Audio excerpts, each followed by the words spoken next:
Start typing your questions. Marcus asks, why do I love leasing? I'll tell you, that's a great question to start out with, Marcus. Thank you. Everybody, feel free to start typing your questions. We'll get to as many as possible. Welcome to Car Shopping Questions and Answers. I'm your host, Deshone, known as Deshone, the Auto Advisor. Everything we'll be teaching today is out of my new digital book. It's called Cars from Home, 7 Steps to Saving Time, Money, and Avoiding Dealerships. So I'm going to be very thorough. I'm not going to hold back anything. If you get to the point where we're going over so much info and you're like, wow, this is a lot, we break it down in a step-by-step way in my new digital book. It's already 5-star rated. You can Google it. And that book has helped hundreds and hundreds of people get to below market deals from home. You can get a copy of it as part of our welcome offer. It's normally $97, but as part of our welcome offer, you can get it in our TikTok bio for 75% off, or in our Instagram bio, or we have a comment in the Facebook and the YouTube comments for you. Activate your 75% off, but it's only good for 30 minutes. That's our welcome offer to you. For those of you who you like more of a, Deshone, let's work together. Can we do this together? Then certainly you can click those same links and click Shop with Deshone. See if you qualify for our Done With You program, where you'll be, instead of reading, we have step-by-step videos, and then we have a Facebook community where you can ask all your questions. Over 1,500 people in that community, and we do 2 coaching calls a month with me personally. So let's get to it. Let's start with Marcus's question, and just keep typing your questions, everybody. As I see more people come on, we'll keep giving you the shout outs as new people come on. All right. Marcus asks, why do you love leasing? The payments. The payments. Let me show you an example of what we call a below market lease. Now, we need to distinguish very early on, all leases are not created equal. You need to get a below market lease, which means you're finding the dealer that's going to sell you the car for the lowest amount. We do that through a bidding process. That's why our process is called Cars from Home. So by putting dealers against each other, many of you struggle with negotiations. I want you to step out of negotiating, and I want you to start making people bid. Create multiple offers. That's what we do. So when you're getting multiple offers, you're going to find the dealer that's going to sell the car at the lowest amount. Every dealer has a different price. Remember this. Don't ever think, oh, Nissan is expensive. I wanted an Altima, but Nissan's expensive. No. One Nissan dealer has a different price than another Nissan dealer, and then another Nissan. They all have different prices. So let me show you what a below market lease looks like, because that's all we care about. Here's an example. Let me tell you my story. First lease I ever got was a Pontiac G6. I worked for Pontiac. Some of you know I work for Pontiac, General Motors, and I work for Mercedes-Benz. I worked for Pontiac. I was 22 years old. I needed a car. I needed a newer car. And my sales manager came to me. I didn't even understand it. He said, hey, why don't you lease one? You know, and I had sold a couple leases. I just didn't understand how it worked. But I got a brand new $20,000 Pontiac. I was paying $256 a month. Now, I want y'all to think about this. We know a bunch of people who get their first car and they're paying $400, $500, $600 a month for a used car. Is that correct? Type $ if that's correct. Do we or do we not know a bunch of people? Hold on, I can't see everybody on Instagram. Do we or do we not know a bunch of people? Right? True, right? Okay. $400, $500, $600 a month. Now, at the time, that's what they were paying. Now we know people who are paying $700, $800, $900 a month. So it's gone up. But back then, I'm paying $256 a month. The thing about leasing is you're driving a brand new car. Okay. Yep. I see you, Olivia Bully. All right. So you're with me. Because here's the question he asked me. Marcus asked, why do you love leasing? First thing I answered him was very simple, the payments. That's not the end, though. What I get to drive. Brand new car. Every lease I've ever had, me and my wife have had, I think, 7 leases. We just got our 7th lease on an Infiniti QX60 SUV.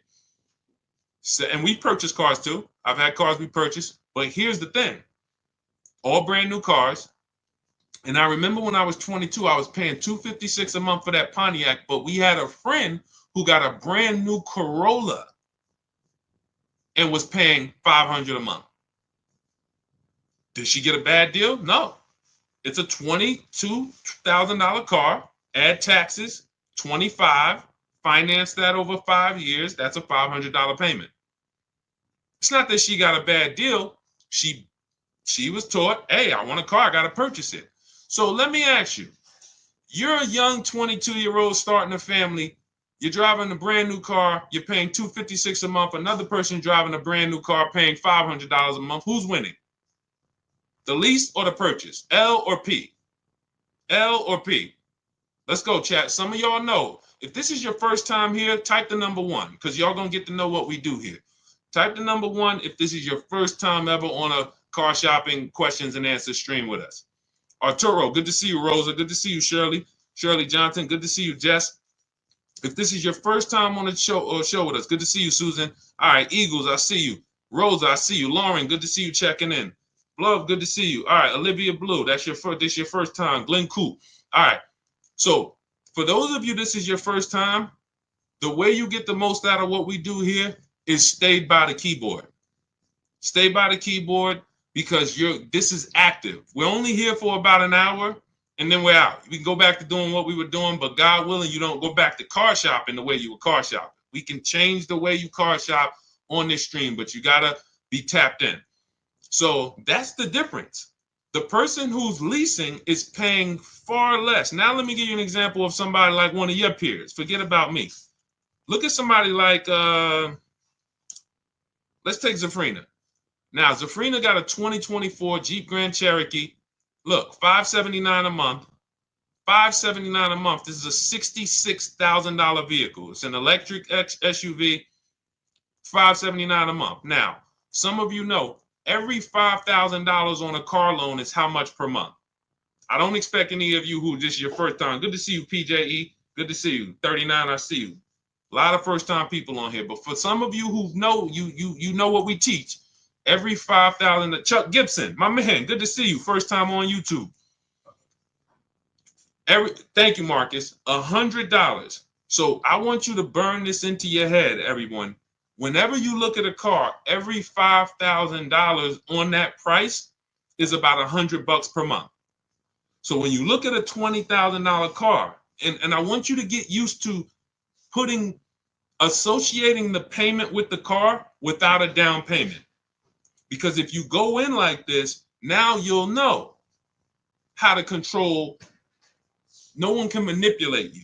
You look at that $20,000 car, you say, okay, that's going to cost me about $400 a month if I finance it, no money down. 5-year loan. Okay, $30,000 car, $30,000 loan, $600 a month. $50,000 car, $1,000 a month. See, this is if you purchasing. This is not leasing. Those of you who are purchasing, you need to have this rule in your head. So when you go in, good to see you, Dame Presley, Christina Mendez, a lot of people on TikTok checking in. When you go in, no one can manipulate you. See, you know how you get manipulated? You walk in, you look at that $50,000 car and you say, hey, get me the $600 a month on that. Now they know they can't get you the $600 a month unless they you're going to have to put a lot of money down or they're going to put you on like a 96-month loan and you're still going to put a lot of money down and you're still not going to be at 600. You don't know what the car cost. And when we look at leasing, you're not paying for the whole car. So let's go back to Zafrina. Zafrina is paying $579 a month, no money down for a $66,000 vehicle. That would normally be $1,100 a month. If she went in and said, okay, $66,000, how much is that vehicle if I wanted to get a loan on it, just purchase it, no money down? Because her lease she did with no money down. So we're working apples to apples. E.L. Harper, good to see you. They say, okay, it's going to cost you about $1,100 a month. She's paying $579. So most leases are 3 years. We don't do 4-year leases. Marcus, you follow up with Marcus just followed up with the why 39 months. We only lease for 3 years or shorter. You never want to take a 4-year lease. I'm going to tell you why. You're paying too long for a car you're giving back. You're paying too long. Good to see you, Daniel Adams. You're paying too long for a car you're giving back. The key with leasing is adding up all the payments at the end of the 3 years and saying, how much did I pay for this car over 3 years? When you do that, you'll see, like, let me give you an example. This is the Infiniti I just got, 2025. We just picked it up. 2025. Now, this is a $54,000 vehicle, if y'all can see it. $54,000. Okay? My payment on this vehicle is $499 a month. I put $1,270 down. $1,200. I gave them my first payment.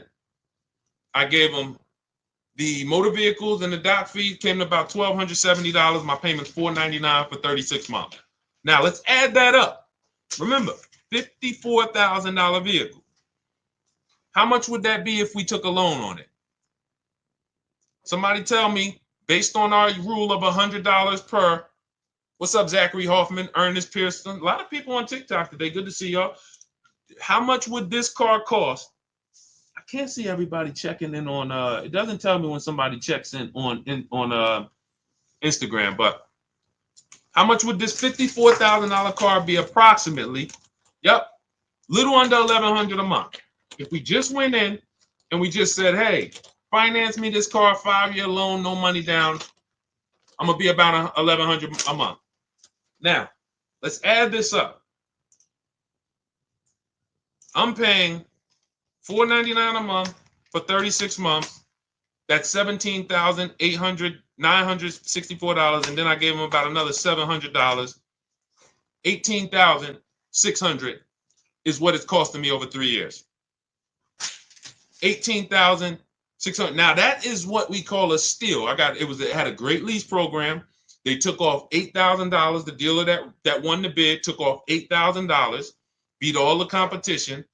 So you don't need to get a lease that aggressive. Look at Charles' lease on his Palisade. This is what we call a under 1% lease. But look at Charles' lease. Charles got a Palisade, 2024 Palisade. Look, he said he used our system. He reached out to 3,500 Hyundai dealers from home. He got 10 quotes back. And he said his payment on a almost $49,000 Palisade is $597 a month. $597 a month. You add these payments up, it's nowhere near how much money would be coming out of our household if we purchase. It's not even close. So then you might say, Deshone, what's the benefit of purchasing then? It's for the long term. That's why, everything I'm teaching is out of our 7-step Cars from Home system. It's the 7-step system in my new digital book, Cars from Home. But step 1 is what we call the most important question, which is how many years are you going to keep the car? If you're not keeping the car 8 years or more, you should not be purchasing it. You should be shopping for a below market lease. For those of you who are like Deshone, who's a long-term person? You keep your cars 8, 10, 12 years. Let us know. You're long-term. 3, 4, 5 years, 6 years, you ain't even thinking about that. You're long. What's up, Amanda F? Good to see you. Scott W. Juanita Harris. Good to see you. Who's the long-term people? Long-term. Do we got any? See if we got any. We're live on YouTube, Instagram, Facebook, and TikTok. Any long-term people? You're keeping your cars 8, 10, 12 years. Let us know how long you've had the cars. Thank you, Scott W. Appreciate you.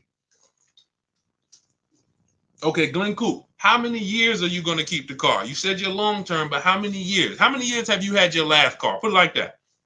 Let us know who's had their car 8 years. Just type the number of years you've had it. 10, 15. Because you know what my truck just hit 11 years. Okay, I see you, P Haircuts. Okay, we got one. What I'm seeing is, and this is why I'm leaning more into leasing, not just the fact that the questions come in about leasing, but the fact that I'm seeing more and more people are keeping their cars for less time. All right, we got Keon Jones, keep his car 10 years. 16 years on a Suburban, Scott W. Okay, these are the people who should be purchasing. and you need the Glen Coupe has a 2015 Equinox. Okay, so you're approaching the 10-year. Yeah, you're right about 10 years. So let's consider this. Some of the rest of you are like, wait, I'm not keeping my cars anywhere near as long as these people. You are the people who should not be purchasing, because I just showed you the amount of money we're paying for these below market leases when you know how to shop. Now, if you're purchasing, you still need to get below market deals, because dealers are lying to y'all. 8 out of 10 dealers are still telling, hey, there's limited inventory and all of this, and this is why you need to pay these high prices. It's just a matter of you not knowing how to shop. That's what the Cars from Home system will teach you how to do. Make people bid, look at multiple offers. You still need to get below market deals. But if you are not keeping the car at least 8 years, you cannot win with a purchase. You can't win unless you're buying like Facebook Marketplace cars, $3,000, $5,000. Cool, that's a win. But if you're buying 15, 20,000 and plus vehicles that you're not keeping for 8 years, you're putting hundreds and hundreds of dollars a month into them. Not to mention repairs, warranty issues, all the things that you're like, it adds up, that you're not going to get back. That fortunately, people who get below market leases, we don't have to worry about any of this stuff. We're driving brand new cars, something goes wrong, we call the dealership, drop it off, they fix it, we go pick it up, and we have super low payments. So yes, benefits of purchasing long term, you pay off your car, you keep it long as possible until the wheels fall off. But if that's not you, you should only be interested in shopping for below market leases. Okay, we're clear? Everything that we're talking about is out of my new digital book, Cars from Home, 7 Steps to Saving Time, Money, and Avoiding Dealerships. It's normally $97. You can get it as part of our welcome offer for $24, but it's only for 30 minutes. That's our welcome offer. It's in my TikTok bio, Instagram bio, the YouTube comments, or the Facebook comments. And you can activate that. It'll be in your inbox by the time we end the stream, and you'll have everything we teach about how to get below market leases, new cars, purchases, how to get below market loans, high mileage driving strategies, bad credit. What do you do when you have bad credit? How does this plan change with bad credit? That's all in there. For those of you who are like, Deshone, can we work together? Can you walk us through this? We have our Cars from Home done with you. Click those same links, see if you qualify for that program. And then we have our group. When you see everybody, all of these people I'm posting from our Facebook group, same system. It's just 2 different learning styles. Some of you, you're a do-it-yourself person. Deshone, give me the blueprint. I will follow it to the T, and I will knock it out. We don't leave anything out. That's why that book has 5 stars. You can Google it, all on Goodreads. Thank you to everyone who's reviewed it and rated it. It's the master blueprint of do-it-yourself car shopping and doing everything we do. Those of you who are like, you're more of a done with you person, you want a community. We have 1,500 people in our Facebook group that's come before you, and you got people who've gotten multiple cars using our system in our Facebook group. Sheree just got her 4th car. Where is she at? She just got her 4th car. Look, graduated again. Look, turned in my 2022 CRV, got a 2025 Honda CRV Sport. This is the second go round of a lease. She's gotten 2 pre-owned cars. So look, Ken McGee. These are people who came in just like you, didn't know anything about shopping from home, and they just assumed based on what I was saying that we could lead them to success. And they came in, they followed a predictable system, and look, I graduated $585 monthly payment, no down payment, $49,000 Nissan Murano Platinum, almost $50,000 vehicle. He's paying $585 a month. There's people right now paying almost $1,000 a month for that same vehicle. $900 if they took a long loan, $800 if they took a 96-month loan. He's paying half of that. So this is about financial literacy with cars. So you can see if you qualify for our Done With You program. Let's keep the questions coming. And let's go. We got a lot of people on here. I want to make sure we get to as many as possible. What's a normal interest rate for a solo guy credit 700? It's a great question. We can't feel for the bottom with interest rates. No matter what interest rate you get, if you leave the dealership and someone was to ask, do you think you got the best interest rate? you're going to say, no, I don't know. I hope I did. That's why we use a strategy called the bank bidding war. Everything we do is a bid. The one thing that eliminates buyer's remorse is bidding. Why do you think we can buy a TV on Amazon in 10 minutes and not regret it? It's because we're seeing enough of the market. You go to on Amazon, then you pop over to Walmart, then you pop over to this, and you see in 10 minutes, you see, all right, this is the best price, right? Right? Type right if you understand that. Type right if you could. See, these are principles. What's up, Jerry Eric? Good to see you. Susanna, Callie Craig. See, that's how we have price assurance. Price assurance and lack of buyer's remorse comes from multiple offers. It's simple. So in order for us to say, all right, how do we make sure we don't have buyer's remorse when it comes to our loan, or when it comes to our trade-in, or when it comes to the car we buy? We need to make sure we see enough offers to know that we got the best. And notice, dealers are going to try to keep you from getting more offers. That's why they think you need to be there to do business. See, that's all works into, hey, if I can keep you from shopping other offers, I can make sure I'm controlling the price, which is why we focus on cars from home. So how do we employ this bank bidding war system? Credit bureaus allow, and anybody can Google this. Okay, I see you, tips notes. Wait, I'm sorry. Tips and toes. Good to see. All right, so everybody's following. I'm glad to see everybody's tracking on this. This is what we'll get to you too, Tanya Rails. Make sure you get Tanya Rails on Facebook too, Dolan. But hold on, let's finish this up because we're talking about how to make sure we don't have buyer's remorse with our interest rate. A lot of people don't know that the credit bureaus, the people who rate our credit and sell that score to people, they allow us to shop and have multiple banks and credit unions access our credit, but it has to be within a short period of time. It's called the rate window. So if you Google rate shopping, you can verify this. So what they say is, in a short period of time, you can have a bunch of people access your credit with a hard pull. And at the end of that window, it's going to weigh on your credit as if it was one hard pull. So if one hard pull would have weighed your credit down 10 points, you can have 15 of them in that window and it's still going to be 10 points. This is how we move, which is why we never do a pre-approval with a hard pull. Who's ever gotten a pre-approval with a hard pull? I'm going to tell you what the bad part is about that. And look, see, if you get the mindset that none of these people want me to shop, if you can burn that into your mind, oh, the dealers don't want me to shop, correct. The banks, even my banks, they don't want me to shop them, correct. That is the mindset. So when you get the hard pull, it's going to drop your credit. But here's the bad part about the pre-approval, has an expiration on it. So they'll send you out with a pre-approval. Hey, Mr. Williams, good news. Hey, Haley, let's use Haley. She just jumped on. Haley, we'll give you the pre-approval, but it's a hard pull and it's only good for 30 days. So now you're going out there and you're trying to find your car and like, hey, oh man, I got to find a car within 30 days. Because the last thing we want to do is not find a car, and what happens? We got to run our credit again.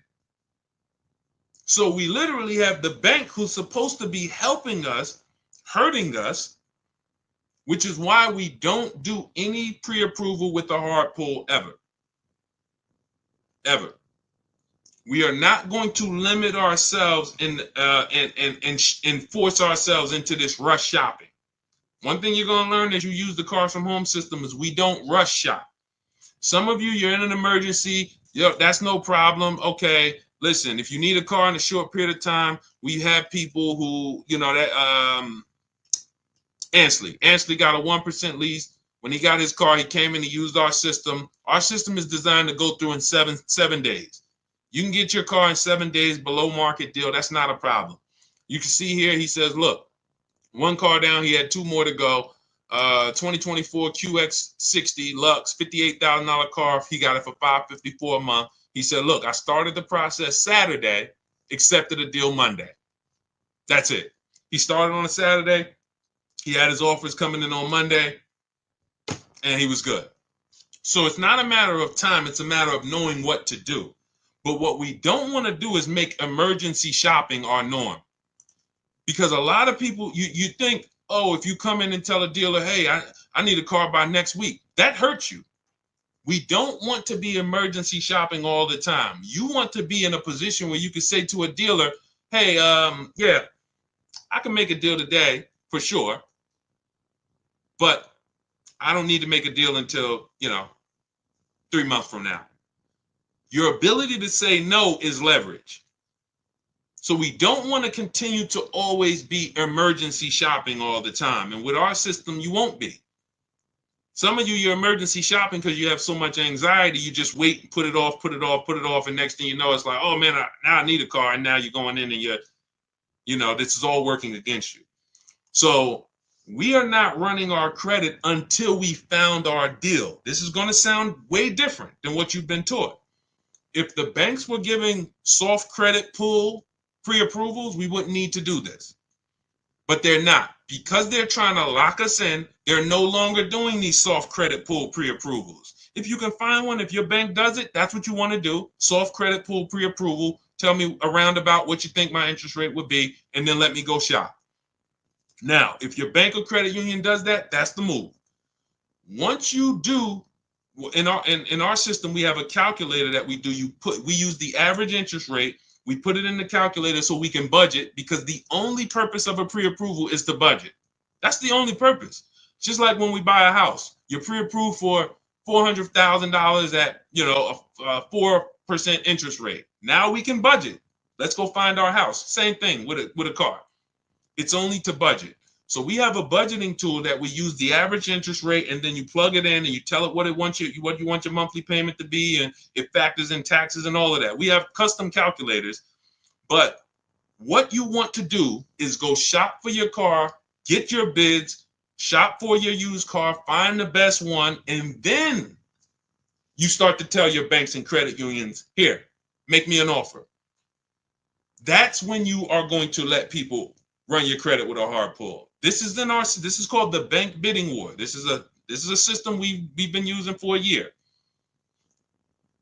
You always let the hard pull start after you've locked your car up, because now we guarantee.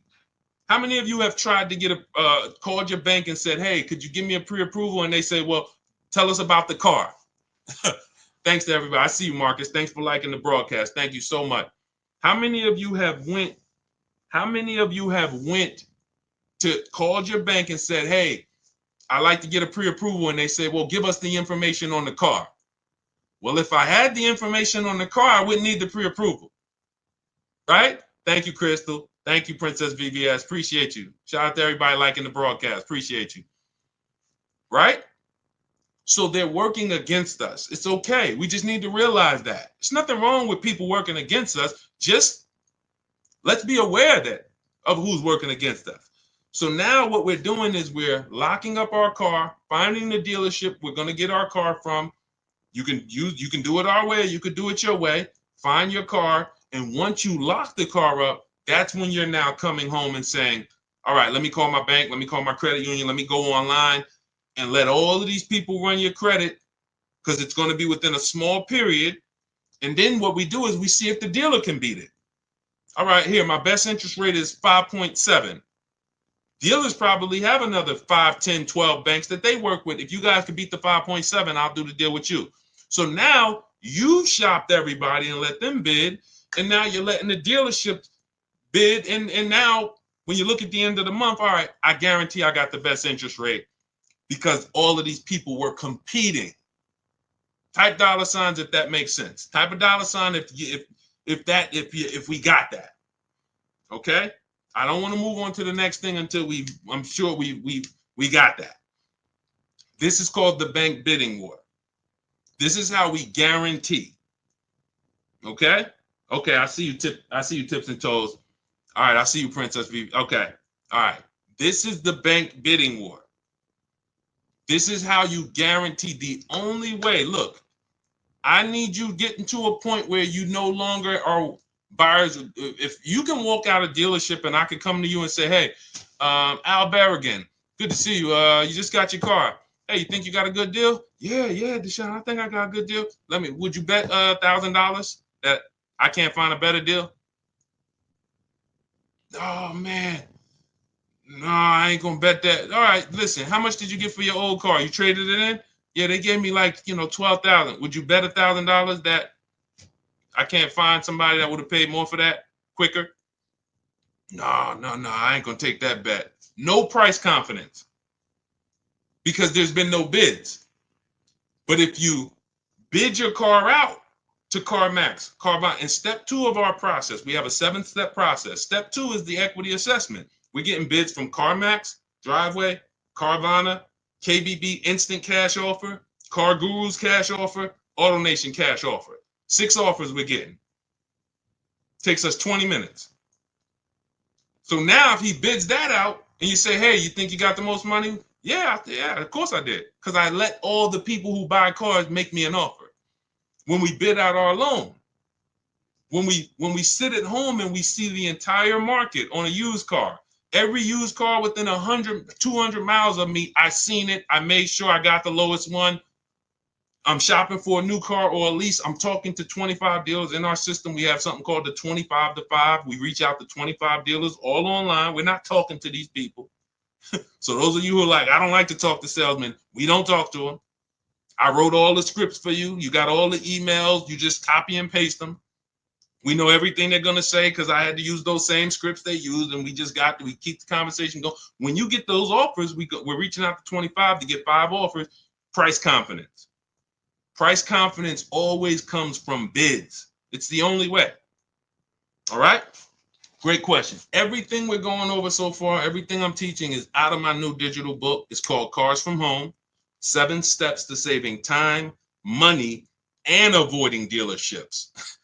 Saving time, money, and avoiding dealerships. It's normally $97, but as part of our welcome offer, you can get yours for $24. That's 75% off, but it's only for 30 minutes. That's our welcome offer. You head to my TikTok bio, Instagram bio, the YouTube comments or the Facebook comments. Once the timer hits 0, the price is $97, and it's worth every penny. That book will save you thousands and thousands of dollars as you use it. So it's not a question. But listen, if you get there before the timer is up, you got it for $24, and it'll be in your inbox by the time we end the show. For those of you who want to work together, you want to see, hey, can we work together? We have a Done With You program where instead of reading, you're actually watching short videos. And we have a Facebook group where you have a support of a community, over 1,500 people that have come before you in that group. And we have 2 coaching calls a month with me. So you can actually, if that's your learning style, see if you qualify. Just hit the button that says Shop with Deshone. See if you qualify for that. But either way, just use what we're talking about. If you can get it from these streams, you use what we're talking about. So that you can start to have confidence in your car buying purchases, and so that you can save all the money that you should be saving. Frankly, I don't want to give $1 up that I didn't have to give up. And many people are giving thousands of dollars up that they should not be giving up to these dealerships and banks. All right, go ahead, Dolan. Let's keep the questions going. That was a great question. We had to go into detail about the bank bidding war, but we got a lot of questions, so we're going to try to get through as many as we can. I think Dolan is trying to, he's trying to go through them. Okay, I struggle with leasing only because of mileage. I travel too much. This is a great question, and this is a misconception. In my book and in our system, we have two different strategies for high mileage drivers. If they're short term is we're not keeping our cars 8 years. And then we have one for long term. Because here's what typically happens with high mileage drivers who purchase their cars. You're buying your cars, you're putting a ton of miles on them, You're depreciating. Thank you, Pastor Frank. Thank you for running the lights up. Shout out to everybody who running the lights up on TikTok. Thank you. When you see the way the value of a car falls through the floor for a high mileage driver, it's amazing. You get a $40,000 car, they put 100,000 miles on it in 3 years, 4 years, and the car is worth half. They're depreciating their car way worse than the average driver. So with that being the case, you need to take different steps. The last thing you want to do is take out a normal loan. You're going to be upside down because your car value is dropping like this, but your loan is only dropping like this, very slowly. So you typically in 3-4 years end up with a car that's almost, that's really lost a ton of value while your loan is still ridiculously high. You're $10,000, $15,000, $20,000 upside down. We don't want to do this anymore. First person that came in that showed me about a high mileage lease was when I was a manager at Hyundai. I was a manager at Hyundai and I had never saw, I remember this guy came in and I was helping him ground his lease. And he had a Hyundai Sonata at the time. And I saw it had 72,000 miles on it. And I was like, you leased this? He said, yeah, I always lease. He said, I'm in sales. I'm on the road all the time. I used to buy these cars and I just would always be putting a ton of money into them. I would always have to put big down payments down, all the negative equity, all the stuff that I knew I was witnessing, but I didn't know how to solve it and coach my and advise my clients through it. So I just thought, okay, hey, you drive too much to lease. I never even would talk to people about it. This was before I went to I had been with Mercedes for a couple years, but I had just never had this experience. So because I left Mercedes, I went to become a manager at Hyundai. I hated that dealership. And then I went back to Mercedes as a salesperson. But I saw what his payment was. His payment wasn't, let's say a normal payment on a Sonata at that time, a good deal was, $300 a month. His payment was only like $175 more. It wasn't double. He wasn't paying $1,000 a month. He was paying like $5,000. And he's driving 25,000 miles. So he's paying an extra $200 a month, call it, and he can drive as much as he wants to drive. Brings the car home, he ain't got to worry about nothing else, drops the car off, not worried about negative equity, nothing. And from then on, that's when I started advising my clients about high mileage leases. Most leases can be built up to 30,000 miles. So if I would have, for example, I got a 12,000 mile a year lease on this Infiniti that I got. I'm paying $499. If I would have gotten a 25,000 mile a year lease, I probably, instead of $500 a month, I probably would be paying $700 a month. But I'm driving 25,000 miles. $700 a month. I'm still way below what a person who purchases the vehicle, depreciates the heck out of it, and then goes to replace it is going to lose. So that's one strategy, the high mileage lease. And the other strategy is something I call 2 cars, 1 payment. Those of you who have a good car already that you're purchasing, pay it off. Pay it off. You might have been putting 20,000 miles a year on it. If let's say I got a nice car and I'm like, all right, I drive all this miles. Let me think about what I'm going to get next. I would keep that car and I'm going to go pay that car off and then I'm going to lease me a nice car. Because everybody doesn't always want to put the mileage on a nice car that they're going to lease, a brand new one. So they got their mileage car. So I got my paid off mileage car. I no longer need to drive 20,000 on this every year. I might drive 10 on this and then lease and put 10 on that. I only got 1 payment because this one's paid off. So I got my nice brand new lease and I got my mileage car. And I'm going to drive the mileage car until it doesn't drive. Good to see you, Vibe with Tamika. Good to see you checking in. Cody, good to see you. Candace. So this is this is strategy.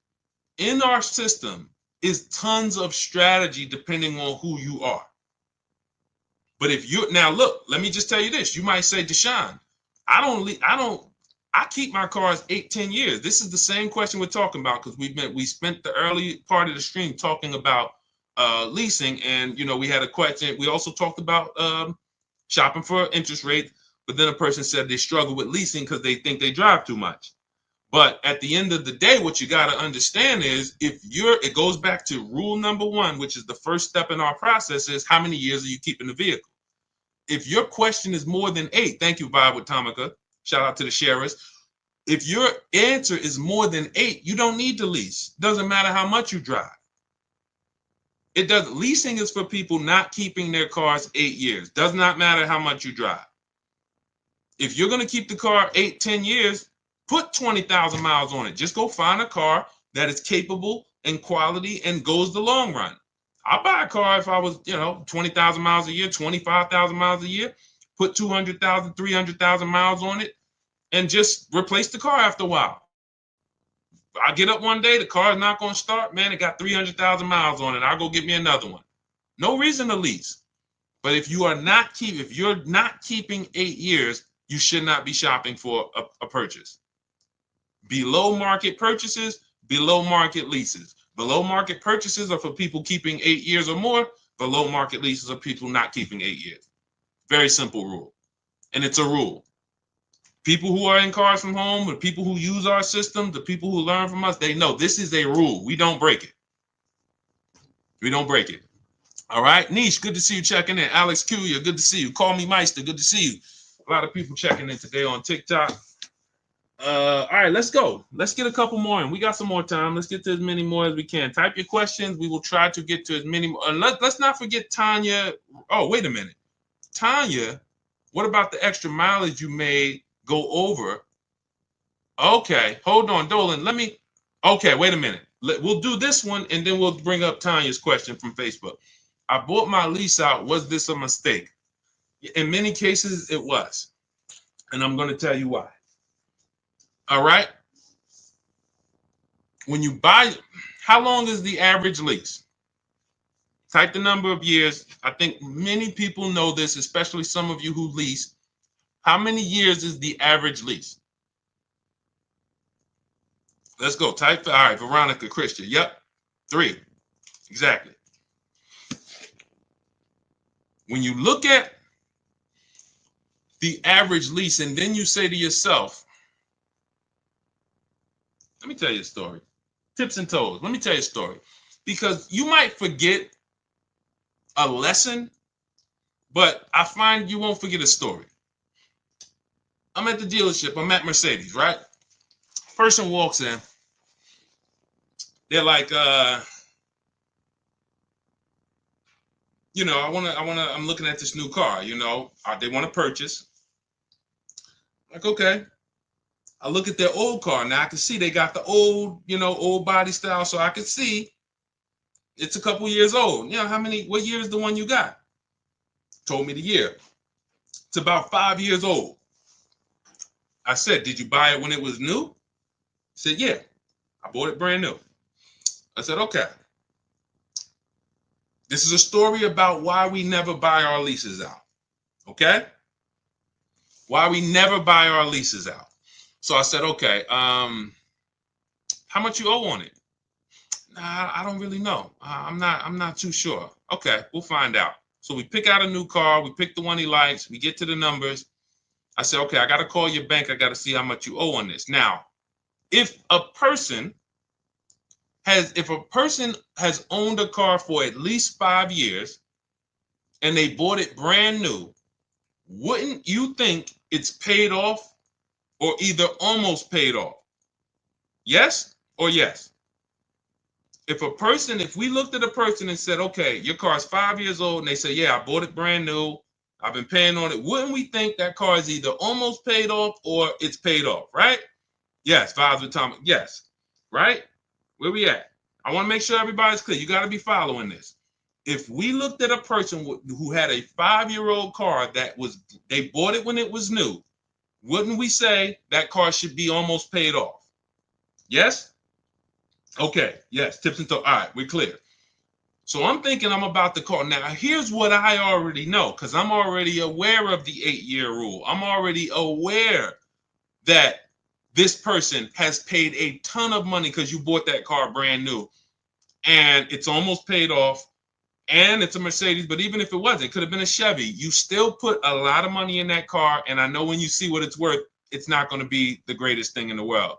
So what I'm already prepared to do, which is what I've done with some other clients, is to tell that person about leasing and to show them how you can actually lease, and whatever your car is worth, just go put that in the bank.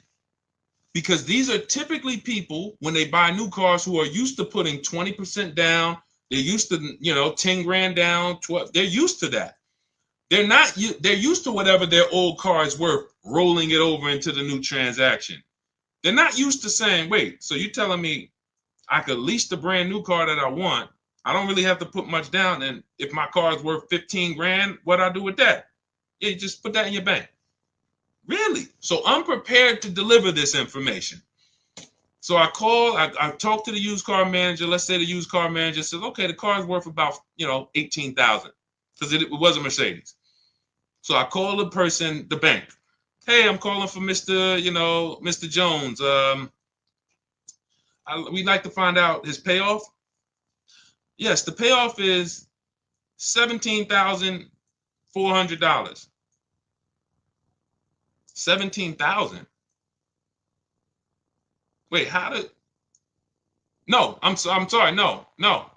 It was higher than what the vehicle was worth. So let's say whatever it was, the payoff is, 19,000. He's underwater. What the used car manager just told me the vehicle is worth, and what the car is. Hold on. I'm like, hey, Mr. Jones, they're saying you still owe like close to 20,000 on the truck. Oh, you know what? Because what had happened was I leased it for 3 years and then I bought it. Okay. I hang up from the bank. So we've been in this car for 5 years and we still are upside down. How does this happen? This happens because most people who buy their leases out are going to take at least a 5-year loan, and sometimes 6. So the first question we asked when we got this question was, what's the average lease? How long is the average lease? You guys said 3 years. So then we say, when we look at buying our lease out to have a similar payment, hold on. I always have that alarm go off. To have a similar payment, we need to take a 5 or 6 year loan. And in many cases, it's 6. It is 6. What's 3 plus 6, y'all? Anybody here signing up for 9-year loans on cars? When you buy your lease out, this is the only time where we end up spending or committing to 8 or 9 years to pay on the same car. Now, is there an exception? Yes. One exception. 8-year rule. How does the 8-year rule go back into this? Because that's always the first question. See, when you buy your lease out, it's a transaction. I want you to look at it as all I'm doing is buying a car, but it's a used car, but it's my car. When you buy your lease out, all you did was buy a used car. That's it. But it's your car. So before we ever would buy a used car, we would ask ourselves the most important question, which is, how many years am I going to keep the car? Because if it's less than 8, we're not going to buy that used car. We're going to shop for a pre-owned, for a below market lease.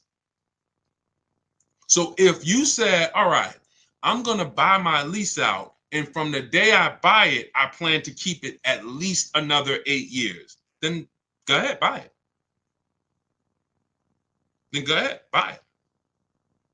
That's the exception. But you would have to be saying, all right, I leased it for 3, and then I'm going to keep it for another 8, which means I'm going to keep this car 11 years, or it does not make sense to pay 8 or 9 years on it. And mind you, when you look back and say, I kept it 11, hopefully it's longer, because to pay on a car for 8 or 9 years, you want to at least enjoy 3 or 4 or 5 years with no payments. Because again, all this money you shelled out, you could have just been leasing anyway and paying less and driving better cars. That's why the 8-year rule is what it is. That's why, you know, when you guys look, everything we're talking about is out in my new digital book, Cars from Home, 7 Steps to Saving Time, Money, and Avoiding Dealerships. If you focus on not skipping step 1 ever, step 1 is what we call the most important question. Before you do anything, you ask yourself, how many years am I keeping this next car? Hey, I want to buy my lease out. How many years am I going to keep it? 8? All right, let me buy it. Thanks, Melissa McGrady. Appreciate you. Shout out to everybody running the lights out. It's always the 8-year rule because depreciation is what's killing us on cars when we purchase them. So that's the exception. That's the only time.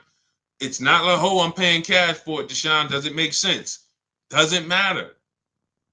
The depreciation of the vehicle in the short term is going to wipe you out compared to getting a below market lease. And let me tell you, let me show you Jen, because Jen no, it wasn't Jen. It was, she did exactly what I just explained when I was telling you guys how I would, people who, some of you, you're going to do this. You've been taught to purchase all your life. You've never leased. You really never understood leasing other than what, you know, you may have heard about it. Let me put this down. Hold on. That's not the one I want to show you. And what happens is you're like, well, Deshone, my next car is going to be a lease thing. Absolutely. So now what am I going to do with my car that I paid off or that's almost paid off? I would normally go swap this. Here's what you're going to do. You're going to do like what, where's she at? Hold on. This is a good one. Here we go. Melissa. All right, so Melissa, she took possession of a 2025 Honda Pilot EXL. She leased it. Her local dealership won the bid, and she said she got her offers that we teach in the equity assessment. Her highest offer for her old car, which was a Kia Sorento, 2018 Kia Sorento, was 12 grand. She planned on selling it to CarMax. And after she made the deal, she gave the dealer a chance to beat the offer or match it. That's what we always do.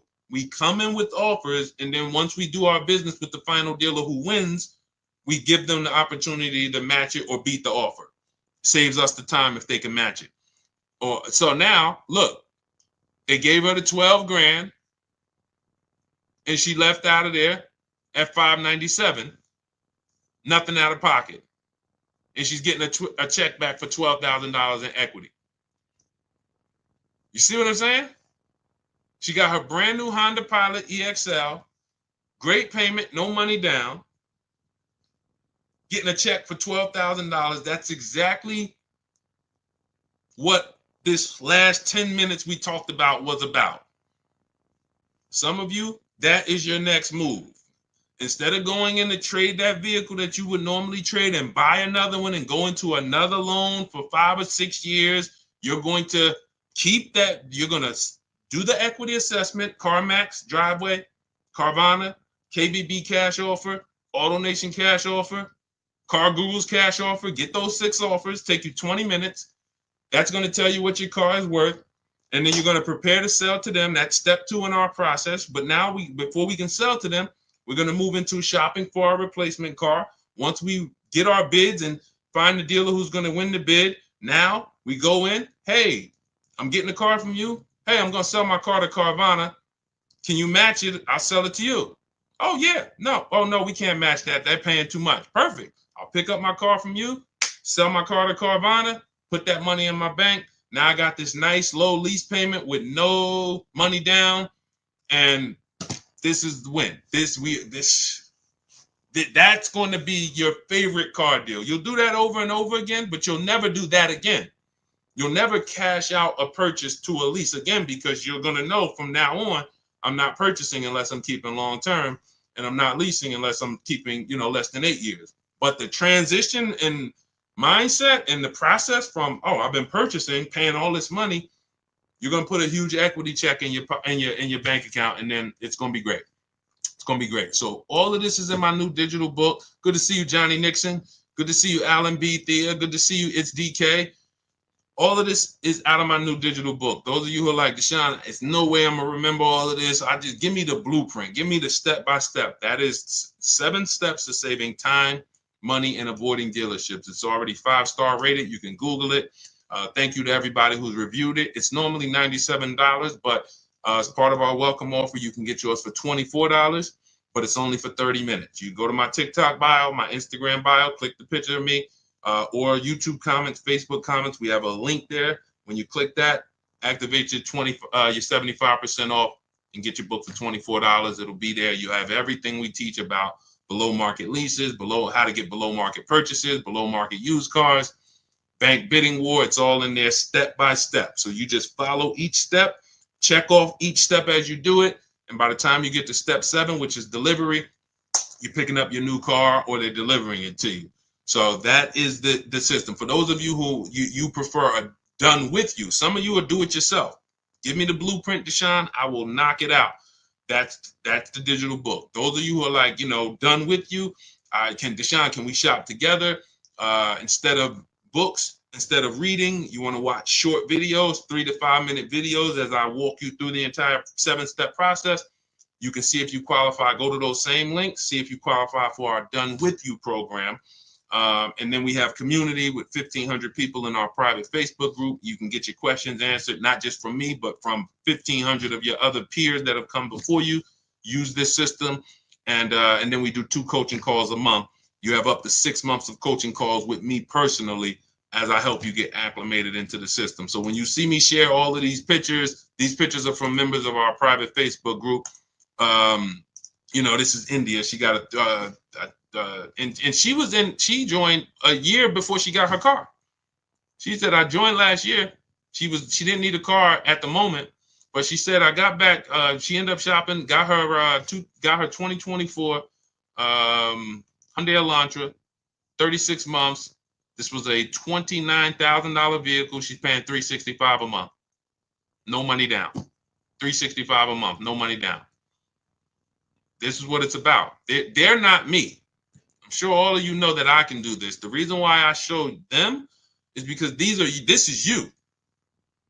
They were on broadcast just like you and followed a simple system, strategic system, and these are the results. All right, let's go. All right, Liam McCall, thank you so much. Enjoy it. Use it. Use it like the biggest weapon in your tool belt. Stay on steps. Don't jump ahead. Don't think, hey, I noticed Deshone didn't talk about that. You'll notice that I ordered things in a particular way. It's for a reason. Well, I normally do this up front. Well, leave your goal, leave your strategy in the background. That's why it's about unlearning. Unlearn, relearn. Unlearn everything you were taught about car buying and come in and just follow each step. And when you get to the goals, you'll be like, okay, I see. Oh, wow. All right. I see why we do that here and not back there early. Tanya Rawls, good to see you. Tanya Rawls, what about the extra mileage you may go over? My friend ended up paying an extra $3,600 for mileage. Now, this happens a lot. Who's heard of a case like Tanya's? Who's heard of a case where people leased, or maybe it was you, and you didn't get enough mileage, or they didn't get enough mileage, and they end up getting penalties? Who's heard of that? And they'll swear off leasing. See, that's what I'm gonna just buy it. And sometimes they buy the car. That's a bigger mistake. Oh, I went over mileage by 15,000 miles. I'm gonna just buy it. Horrible mistake. Financially, horrible. But here's what happens. In step 3 of our process, this is where we're structuring our deals. I have something in our lease strategy called choosing your mileage wisely, where you simply are accounting for how much you think you're going to drive. That is important. And then we're saying, okay, I'm going to drive 15,000 miles per year. I'm going to drive 14. I'm going to drive 12. That's what now, all of our lease offers, we always shop with 12,000 miles. We're always shopping our lease offers with 12,000 miles, only first payment due at signing, taxes and fees go into the payment. because that's how we judge our offers. You're going to learn that you can easily judge lease offers when you're not putting money down. When you have a dealer who says, all right, put $3,000 down, you're at $480 a month. Put $4,800 down, this other dealer says you're at $3,700 a month. This other dealer says put $2,200 down. No, all of you work with just first payment so that we're all working apples to apples. And that allows us to judge whether it's a 1% lease, where our payment is 1% of the MSRP or less, and then up to 1.5%. We haven't talked about the 1.5% rule. That's our threshold of when we're now overpaying for a lease. When you go over 1.5%, you're overpaying for the lease. It doesn't make financial sense to lease that vehicle. So what happens is people will know they don't drive 10,000 miles per year, but they're in a dealer and they're working a lease deal, and the dealer is like, hey, well, your lease payment's going to be $490 a month. And they're like, okay, well, I need to get to like 400. And they're like, well, you can't get there with the 12,000 miles. Or they know they drive 15. You can't get there with 15,000 miles. Okay, how much if I do the 10? Never ask these questions. These questions should never be asked. You drive 15,000 miles per year, right? Yeah. So why would you be considering a 10,000 mile a year lease? To save 40 bucks? To go from 10 to 12 is 20, 25 bucks. To go from 12 to 15 is 25, 30 bucks. So literally for a small amount of money, people are getting penalties, because when you build it into the lease early, you're paying 15 cents a mile or less.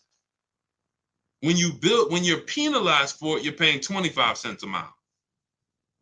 So let me give you an example of somebody. Look at Jen. Jen knew she needed 18,000 miles per year. Now, we always shop, as I said, with 12,000 miles. Where's Jen at? Her smiling face always sticks out. Here you go. All right. Now, Jen knew she needed 18,000. We always shop with 12, whether you need 10, whether you're doing a low mileage lease on an exotic car. I don't care if it's a McLaren. You might say, Deshone, I want to do the 5,000 mile a year lease. Okay. We're always shopping with 10. If you do 25,000 miles, we're always shopping with 12 rather. Once we shop with 12, we judge the deal. 1%, 1.25%, 1.5% to determine the value.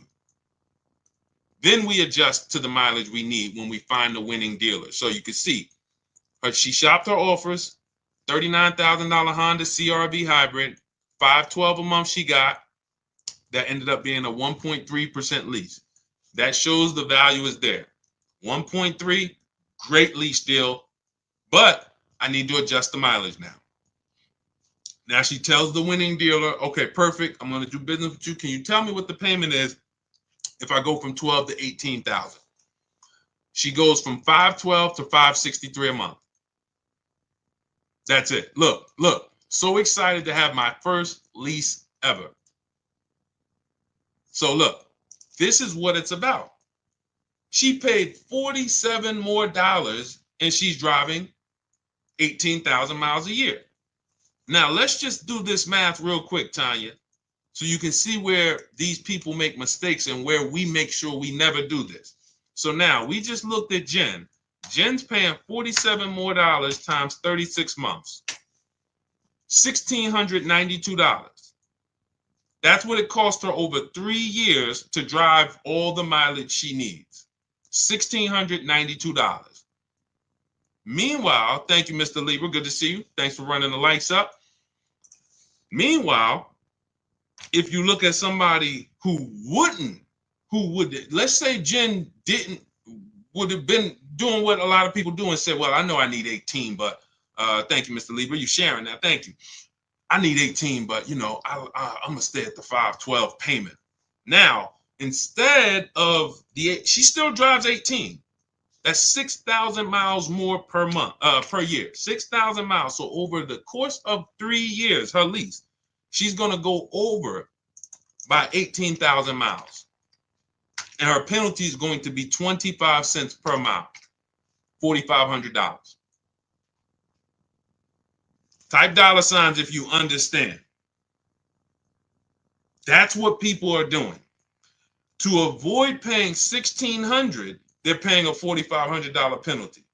So your friend could have literally probably paid $35 more per month, gotten all the mileage they needed, returned the lease, didn't have a penalty, went and leased their next vehicle, perfect. But instead, they settled for less mileage than they knew they needed. And now they got a $3,600 mileage penalty. That's why we have a section, choose your mileage wisely. That's what it's about. Okay? I'm glad everybody got that. So everything, listen, everything. If we ever share something and I'm talking about it, I'm like, okay, this isn't in my book, I'll let you know. If I'm ever like, hey, this isn't in our system, I will let you know. Everything we have discussed on this stream is in my digital book, and stuff that we didn't discuss so far is in my digital book, Cars from Home, 7 Steps to Saving Time, Money, and Avoiding Dealerships. Normally $97, but as part of our welcome offer, you can get your copy for 75% off. That's $24. If you can get to our TikTok bio, our Instagram bio, the Facebook comments, or the YouTube comments, click that link before 30 minutes is up. That's your welcome offer. You'll get it for $24, 75% off. It'll be in your inbox, and you'll have those strategies to use step by step, nothing left out.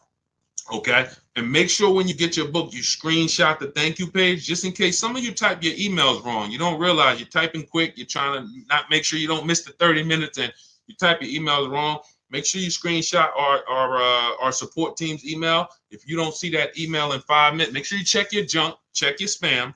If you don't see that in about 5 minutes, just email our support team Monday through Friday. They'll get you your book. But it's usually, we have a great system. They get there.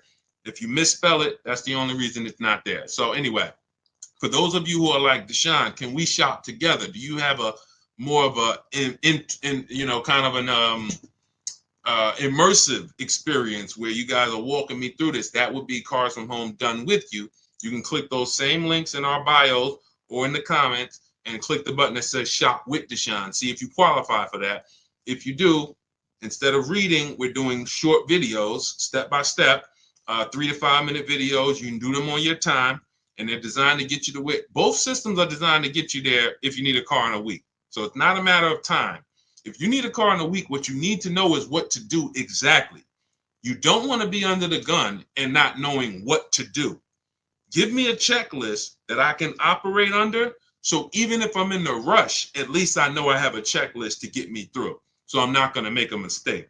So, but for those of you who want to see if you qualify for the done with you, then we have our Facebook group where you can ask questions. For those who like, hey, you like community, you like support. You're not a do-it-yourself person. You're more of a done with you community person. We do coaching calls twice a month on Zoom for 6 months. You have access to the coaching calls with me to make sure you get this system to the T. And either way, I don't care how you get it. I don't care if you get it with the done with you. I don't care if you get it from our book. I don't care if you get it from, if you got everything you needed from this stream, Deshone, I got what I needed. Go execute it. If you get it from our free social media videos, go execute it. We just want to make sure you are paying the least amount for these cars that you should be paying. Good to see you, Mark. Mark in Nashville. Shout out to you. Good to see you, Glennis Jensen. So this was a great show. We had a lot of great questions. We'll be back for another stream. All of you continue to unlearn, continue to make these dealers bid. Never one dealer. Never one dealer. The name of it, if you don't remember anything else, you don't have the book, you're not with our Done With You program, remember, never one dealer. It's about multiple offers. You could be the worst negotiator in the world. If you get multiple offers, you're going to save money by accident. Okay? Create competition. All right. So great show. Appreciate you guys. Great questions. God bless you guys. See you soon.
Welcome to Car Shopping Questions and Answers. We're live on Facebook, YouTube, Instagram, and TikTok.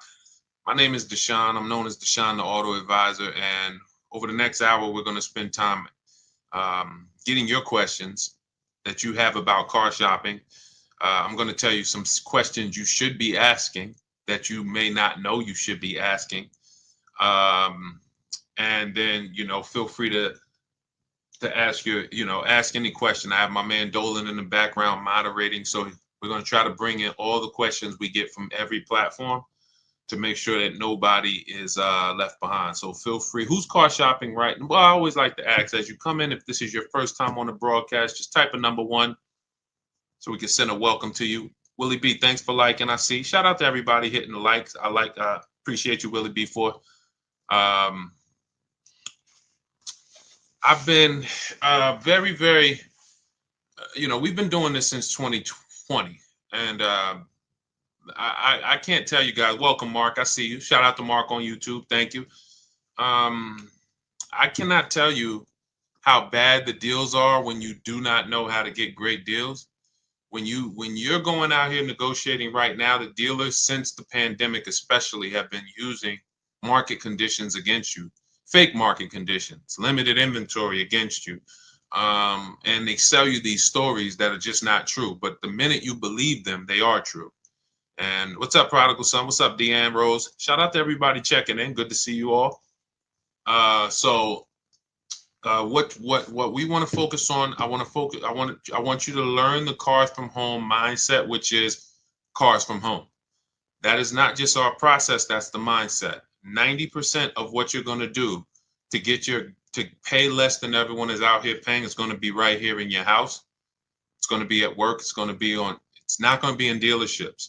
You have no leverage in dealerships. Dealers have all the leverage because they make you think they're the only ones who can give you this offer. You don't realize that there's 20, 30 other competitors that they have, and their mission is to stop you from talking to those people, or their mission is to stop you from being able to access getting offers online. So that's what we're going to be discussing over the next hour, and I'm going to look at any other question that we get in, and we'll bring them on to the show. Everything we'll be talking about is going to be taught out of my new digital book. It's called Cars from Home: 7 Steps to Saving Time, Money, and Avoiding Dealerships. So as you hear everything and you're like, man, Deshone, I want the whole blueprint step by step, that's my digital book. It's already 5 stars. It's normally $97, but it's part of our welcome offer to you. You can get a copy for 75% off, which is $24, but it's only for 30 minutes. You head to my TikTok bio, Instagram bio, the YouTube comments, or the Facebook comments. We have a link for you to use, and that'll get you your book for 75% off. Now, for those of you who enjoy working with me together, you want to see if we can work together, and you want more of an interactive experience with our community, then we have a Done With You program as well. And you can go to those same links and see if you qualify for the Done With You program. But we're not going to hold back. Let's get to it. Now that the housekeeping's done, you can start to submit your questions. We already have the first one, so let's get to it. Is 0 down on a lease always the rule? The rule to shop. We always shop with that rule. So when you're getting your lease offers, this is how you want to get them. First month's payment out of pocket only, that's 0 down. Because with a lease, you pay at the beginning of the month. So if you do 0 down, that doesn't mean you don't give them your first payment to drive off. So we're always shopping our offers with only first month's payment due at signing. I like to use those terms. Remember those terms. I made a video about this. It's been seen a lot, but some of you may have been seeing it. Always use the words total out of pocket, not down payment, because total out of pocket is a much more direct and clear conversation. I expect $1,000 total out of pocket. I expect first month payment total out of pocket. When you use the words down payment, who's ever made a deal with a down payment and then you came in and they said, well, what about your taxes? Who's ever had that happen to them? Type me if that's happened. You said, okay, I'm doing X amount down, but you show up to pick up your vehicle and they're like, okay, well, what about the taxes? Or what about this? And And you're like, wow, I thought that was included in the down payment. Who's ever had, listen, the key to winning here is a couple keys. Winning here is about being honest, because listen, this is going to sound like bad news. You're going to figure out over the next hour, Deshone, sounds like I did a lot of things wrong. Yeah, that's okay. Yes, you did. But I got to tell you the bad news first so we can get you to stop making these expensive mistakes you don't even know you're making. So I see you. For the people who are being honest, you understand. The reason that happened is because down payment is an ambiguous word. So it can can mean total out of pocket, but some dealers could spin it and say, well, no, that was just your down payment. So we like to use the word total out of pocket. So we always shop lease offers with total out of pocket, first month payment, and 12,000 miles per year. And we get our offers with the taxes and fees in the payment. Now, you must get at least 5 offers for a lease for you to see what the below market lease is. Because we've been doing this, besides my experience with, since 2006 being in the car business, I've personally, since 2020, helped hundreds of people personally shop all over the country. And I know that if you don't operate with 5 offers, you're not going to be able to see that 3 to 4 of them are going to be overpriced. Big mistake that they've programmed you. Shout out to the sharers. I see you. Thank you. Thank you, Art. I see you, Kim. Thank you so much. Appreciate everybody who's tagging somebody. Listen, your friends will be mad at you when they come and tell you that, hey, listen, I bought this car and I got ripped. I hate they ripped me off, and then you say, hey, you should follow this guy Deshone. Hey, how long you been following him? A year? I watch his stuff all the time. Well, why didn't you share it? So share with your friend so that we can protect these friendships. Because when people lose on cars, they get very mad. So we want to stop them before they actually go make these mistakes. But that's what you want to do. You need to shop your offers with first month's payment, put the taxes and fees in the payment, get your offers, and you need to get at least 5, because then you're going to see, wow, 3 or 4 of these are overpriced by a lot. So, when you hear people say, oh, I got a quote from Nissan, they're expensive. No, that one Nissan dealer is expensive. You need to get another quote from a different Nissan dealer, which is why everything we do is from home. Because most of you are like, oh, man, Sean, I got to drive from dealer to dealer to dealer. No, we don't do that. We make our deals in literally 90 minutes, 2 days, a couple days from home, couple hours from home. And that's how we're able to talk to multiple dealers at once. And we don't even, if you're using the Cars from Home system, you're not even talking to dealers, because I wrote all the email templates that we use to communicate with multiple dealers on their websites and inside their dealers. So we're not even talking verbally to them. Everything is being typed. What's up, Kelly? Good to see you, Hudson. K-Swish, shout out to the people checking in on TikTok. So that's how you want to do it. That's the rule. Now, when do we put down payments down on leases? To answer the final part of your question that you didn't ask, well, we put down payments down on leases to lower our payment once we know we have a below market lease. Once we know we have a great deal on a lease, 1%. Some of you have heard of the 1% rule. Once it's under the 1.5% rule, those of you who don't know, you can feel free to ask about that. But some of you who know what we teach, the 1% rule has been around for decades. The 1.5% rule we created as a way to make sure you're not overpaying for your leases. So once you get your 5 offers, if it falls in that category and you're like, wow, great deal, but I want to lower my payment a little bit, that's when we put money down. See you, Greg. Thank you so much. Welcome, Samuel. That's when we put money down. So money down is, if you don't do it that way, what you're doing is you're trying to buy your deal. You're trying to say, oh man, I got a good payment, $399, $4,000 down. You bought your deal. That's not a deal, because when you take the down payment away and you look at what did I pay for this car, you're going to see, wow, okay, that actually was an overpayment. So that's why y'all notice when you're talking to dealers, what is the first question they ask when you start talking about the numbers? Don't they? How much can you put down? Right? Right or right? Stay by your keyboard, y'all. Come on. I see you, Vanny. I see you, Val. Stay by your keyboard. Let me go to my people on Instagram.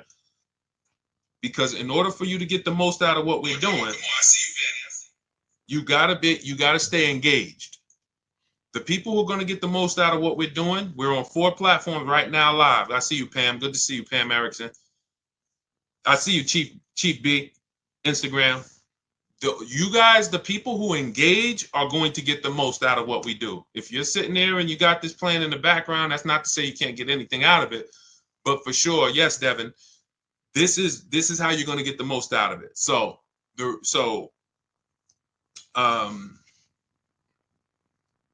Yes. Okay. Yeah. I'm just watching the comments. So the 1.5% rule just says that if you're the 1% rule. Somebody asked what's the 1.5% rule on Instagram. So being that all these questions, this person who asked this first question, my answers to that has created secondary questions. Let me just answer that, and then you guys can type your questions if it's unrelated. If it's like, okay, Deshone, I want to know about used car shopping. Deshone, I want to know about getting a loan, financing, bad credit, whatever. Then you can ask that. But I just want to finish this since we're talking about this subject. We don't buy our deals. We must get a great deal before we put money down. And in order for us to do that, we shop with no money down. So we have to shop with no money down, analyze the deal. Great deal, perfect. I want to lower my payment a little bit. Let me put money down. Does that make sense? Type $ if we're clear on that part so far. Then we're going to, now let's talk, type $, because then what we're going to do is we're going to talk about the analyzing of a great deal. Good to see you, Bike Life. Analyzing, I see you, K&D. Thank you. All right, MFD Dad. All right, perfect. So now let's talk about this 1% rule and this 1.5% rule. So when I heard about, I remember when I heard about the 1% rule, I worked for Pontiac GMC Buick. It was my first company that I worked with in the car business.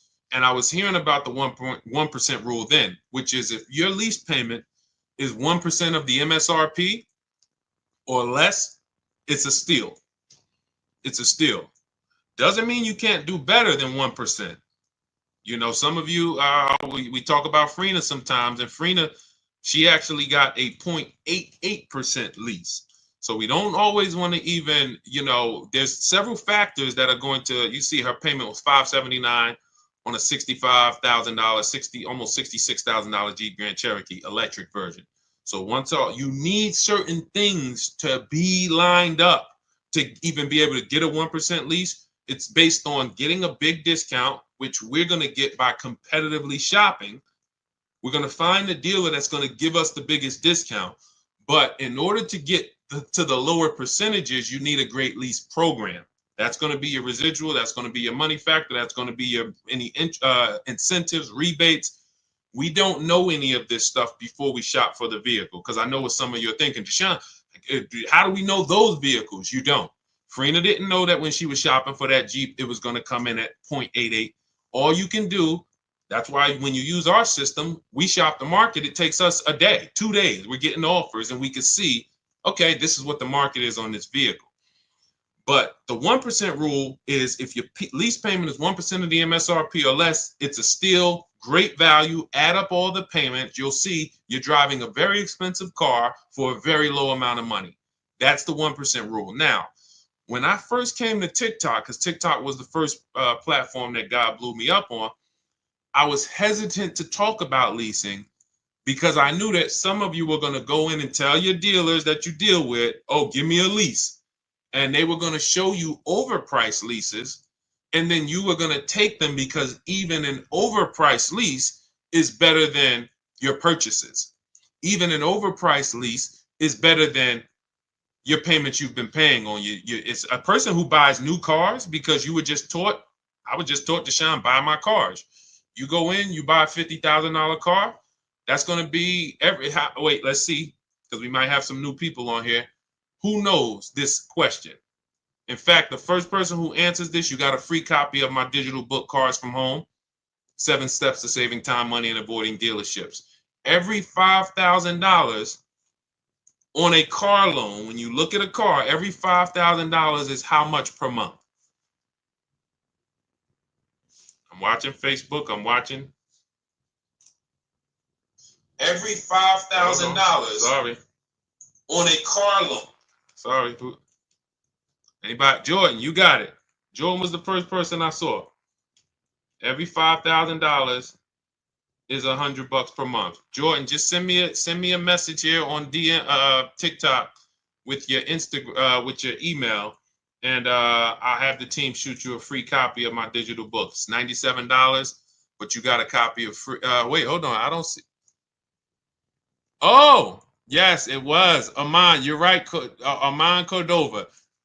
You're right. The comments popped up so fast.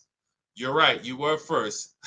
send me a DM with your email, and I'll get that to you. Now, for all of you who like Deshone, I want a copy. Well, we have a welcome offer. It's normally $97, but you can get a copy for 75% off if you get to my TikTok bio, Instagram bio, YouTube comments, and Facebook comments. You just click that link. It's only good for 30 minutes, and you'll get your copy. You won't pay $97. You'll get your copy for $24.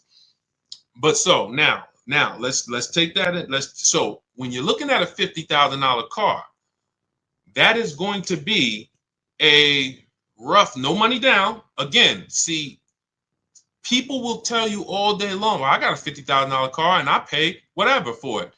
They're taking out their down payment and they might have a very long loan. Let's take good loans, 5-year loans. That's going to be about a $1,000 payment, depending on their interest rate, $950 to $1,000, no money down. 6-year loan, maybe they could get to $850, $825, no money down. Meanwhile, a good lease on a $50,000 car, 1% lease is $500 a month. So even if you see, and again, I'm still on why I was hesitant to teach about leasing and why the 1.5% rule was created. Because if somebody walks into a dealer and they've been used to doing no money down deals and paying $1,000 a month or $900 a month, and then that dealer tells them, hey, well, we could get you to $850, $800, no money down on a lease. Some of them are going to say, okay, well, I think that sounds pretty good. Maybe you could do $750, overpriced lease, $750. Okay, wow. But so once I saw people start going out and then writing me, oh, Deshone, how's this lease deal look? I'm like, okay, we need to create a rule where leases are overpriced. And all we do, how do we determine that? Add up all the payments.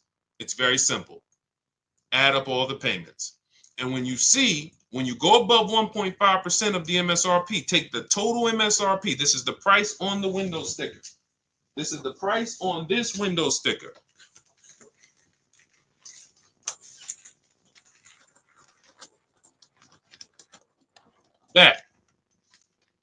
That you're taking this price right here, total MSRP. This is a vehicle that I just got. I just got this vehicle, 2025 QX60. I'm paying $499 a month, and I put $1,270 out of pocket. 1% lease.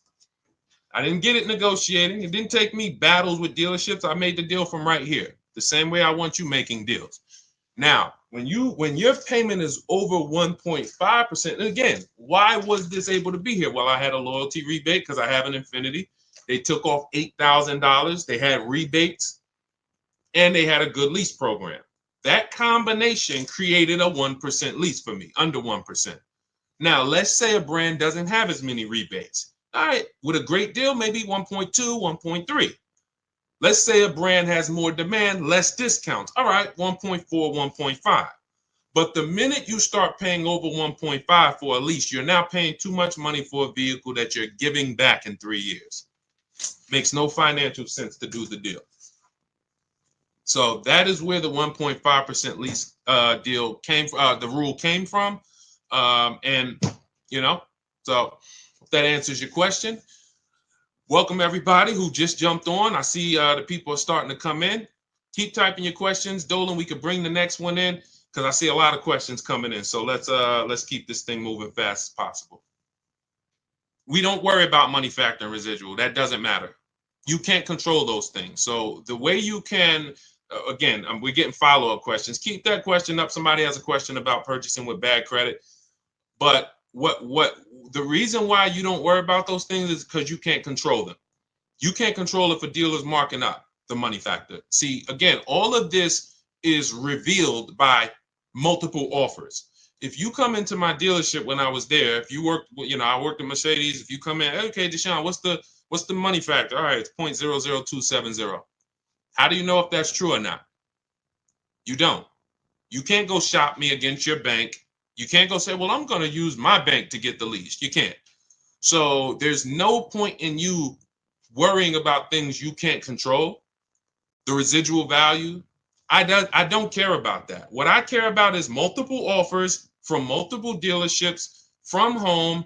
Where is my best offer going to be? 1%, 1.2, 1.4 out of all the dealers. And you've done it right. This is what I teach all my people. You've done it right when you have a range of offers. You should have a range of offers. Your best offer to your worst offer should be $150 to $200 a month difference for the same exact vehicle. Same exact vehicle.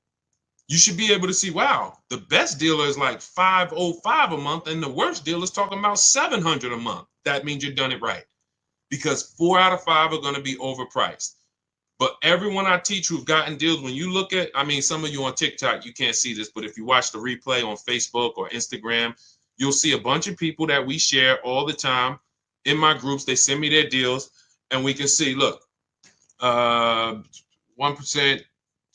1050 a month. Somebody just got a Yukon XL.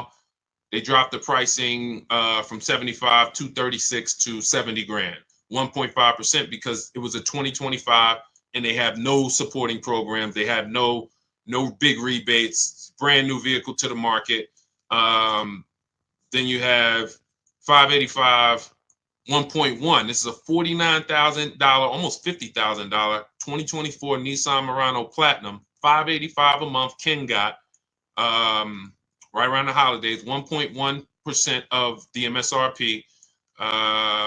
He's talking about they accepted his counter offer. We have a built-in calculator in my book and in our courses where you just plug all your offers in and it spits out with the counters to send, because you never want to accept an offer without countering.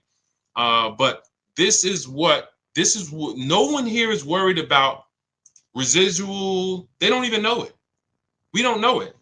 I don't know what the residual value is on this Infiniti truck that I got outside 2025. I don't care. Doesn't matter to me, because I'm not thinking about buying the vehicle. I'm not going to buy my lease at the end. I don't do that. We don't do that.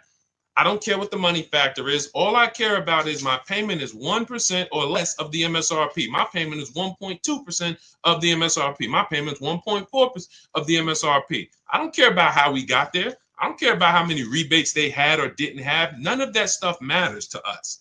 That's why we're able to just shop the offers. This is the stuff that slows you down. Worrying about things you can't control. Worrying about things that if you're negotiating with a dealer, they can manipulate. We sit at home.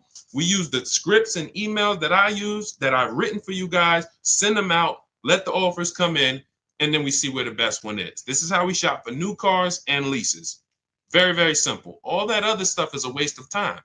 And as a car salesman, all of that other stuff, if you came in with that mindset, there's nothing you could do to beat me, because you don't know the truth. You just don't know the truth. You don't know the truth. You don't know what I own the car for. You don't know if my competitor will take off $2,000 more than I will. You don't know when you're sitting there. That's why we do not sit in dealerships and talk numbers. We get our deals done from home, hence our name, Cars from Home. Okay? All of you who like Deshone, I'm already getting overwhelmed that we got 2 steps for you. You got the blueprint. That's my new digital book, Cars from Home, 7 Steps to Saving Time, Money, and Avoiding Dealerships. You get your copy for 75% off in my TikTok bio, Instagram bio, YouTube comments, or the Facebook comments. Click that link for 30 minutes.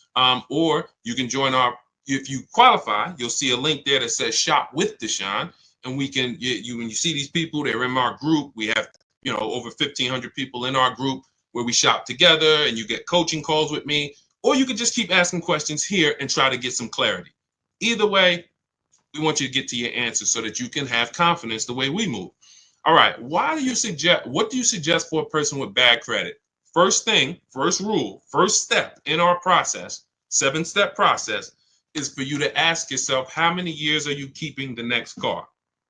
Very important, because whenever you are going in, hey, Lori, what's up, Dantes? Whenever you are going in to buy a depreciating asset, you want to analyze first how long you're going to keep it. What's up, Rico? The minute you don't take this into consideration, you have not dealt with the most important aspect of getting depreciating assets. At some point, this thing's going to stop depreciating like this. And what a lot of people do is they buy these depreciating assets, pay them off with a 5 or 6 year loan, if they even pay them off. Some of them even you trade them before you even paid it off. And then you go and you start a whole nother loan on a new depreciating asset right before it would have slowed down in its depreciation. What does that mean? Who has a car in their driveway right now who they've had it for more than 10 years? What's up, Chucks? Vanny, good to see you. We got a lot of questions coming in today. All right, I'm going to try to talk fast. A lot of questions coming in today. Who has a vehicle right now in their driveway you've had it for more than 10 years? Let us know. Not a lot of people. What's up, Keith Miller? Good to see you. Devin D, how many years have you had it? Let us know how many years you've had it. Put it like that. How many years have you had the vehicle? I want to clearly distinguish with these people. I want everyone else to pay attention because these are the examples of what we call keepers. All right, I see you, MG Daddy-O. All right, so you've had a vehicle 12 years. These are what we call keepers. Good to see you, Keith Miller. That means I've kept my vehicle so long, it's no longer depreciating. See, when you first get your vehicle, it's depreciating like this. Like this. It's literally a slope of losing value. You look at what your vehicle will be worth a year from now. It'll be worth $3,000 less. 2 years from now, it'll be worth $8,000 less. Like you're in a big depreciation cycle. But when you get to where Devin is and where MFG Daddy is, and these people who've had their cars for 12 years, 11 years, their vehicle is going to be worth next year about what it's worth today. They've reached what we call the reward stage. What's up, Josh? Starry Skies, good to see you. A lot of people checking in on TikTok. When you this is the purpose for the purchase. Because purchasing is expensive. You buy the whole car, you have to pay for it. You're on your own with the warranty. Once it expires, there are expenses. So what's the good part then?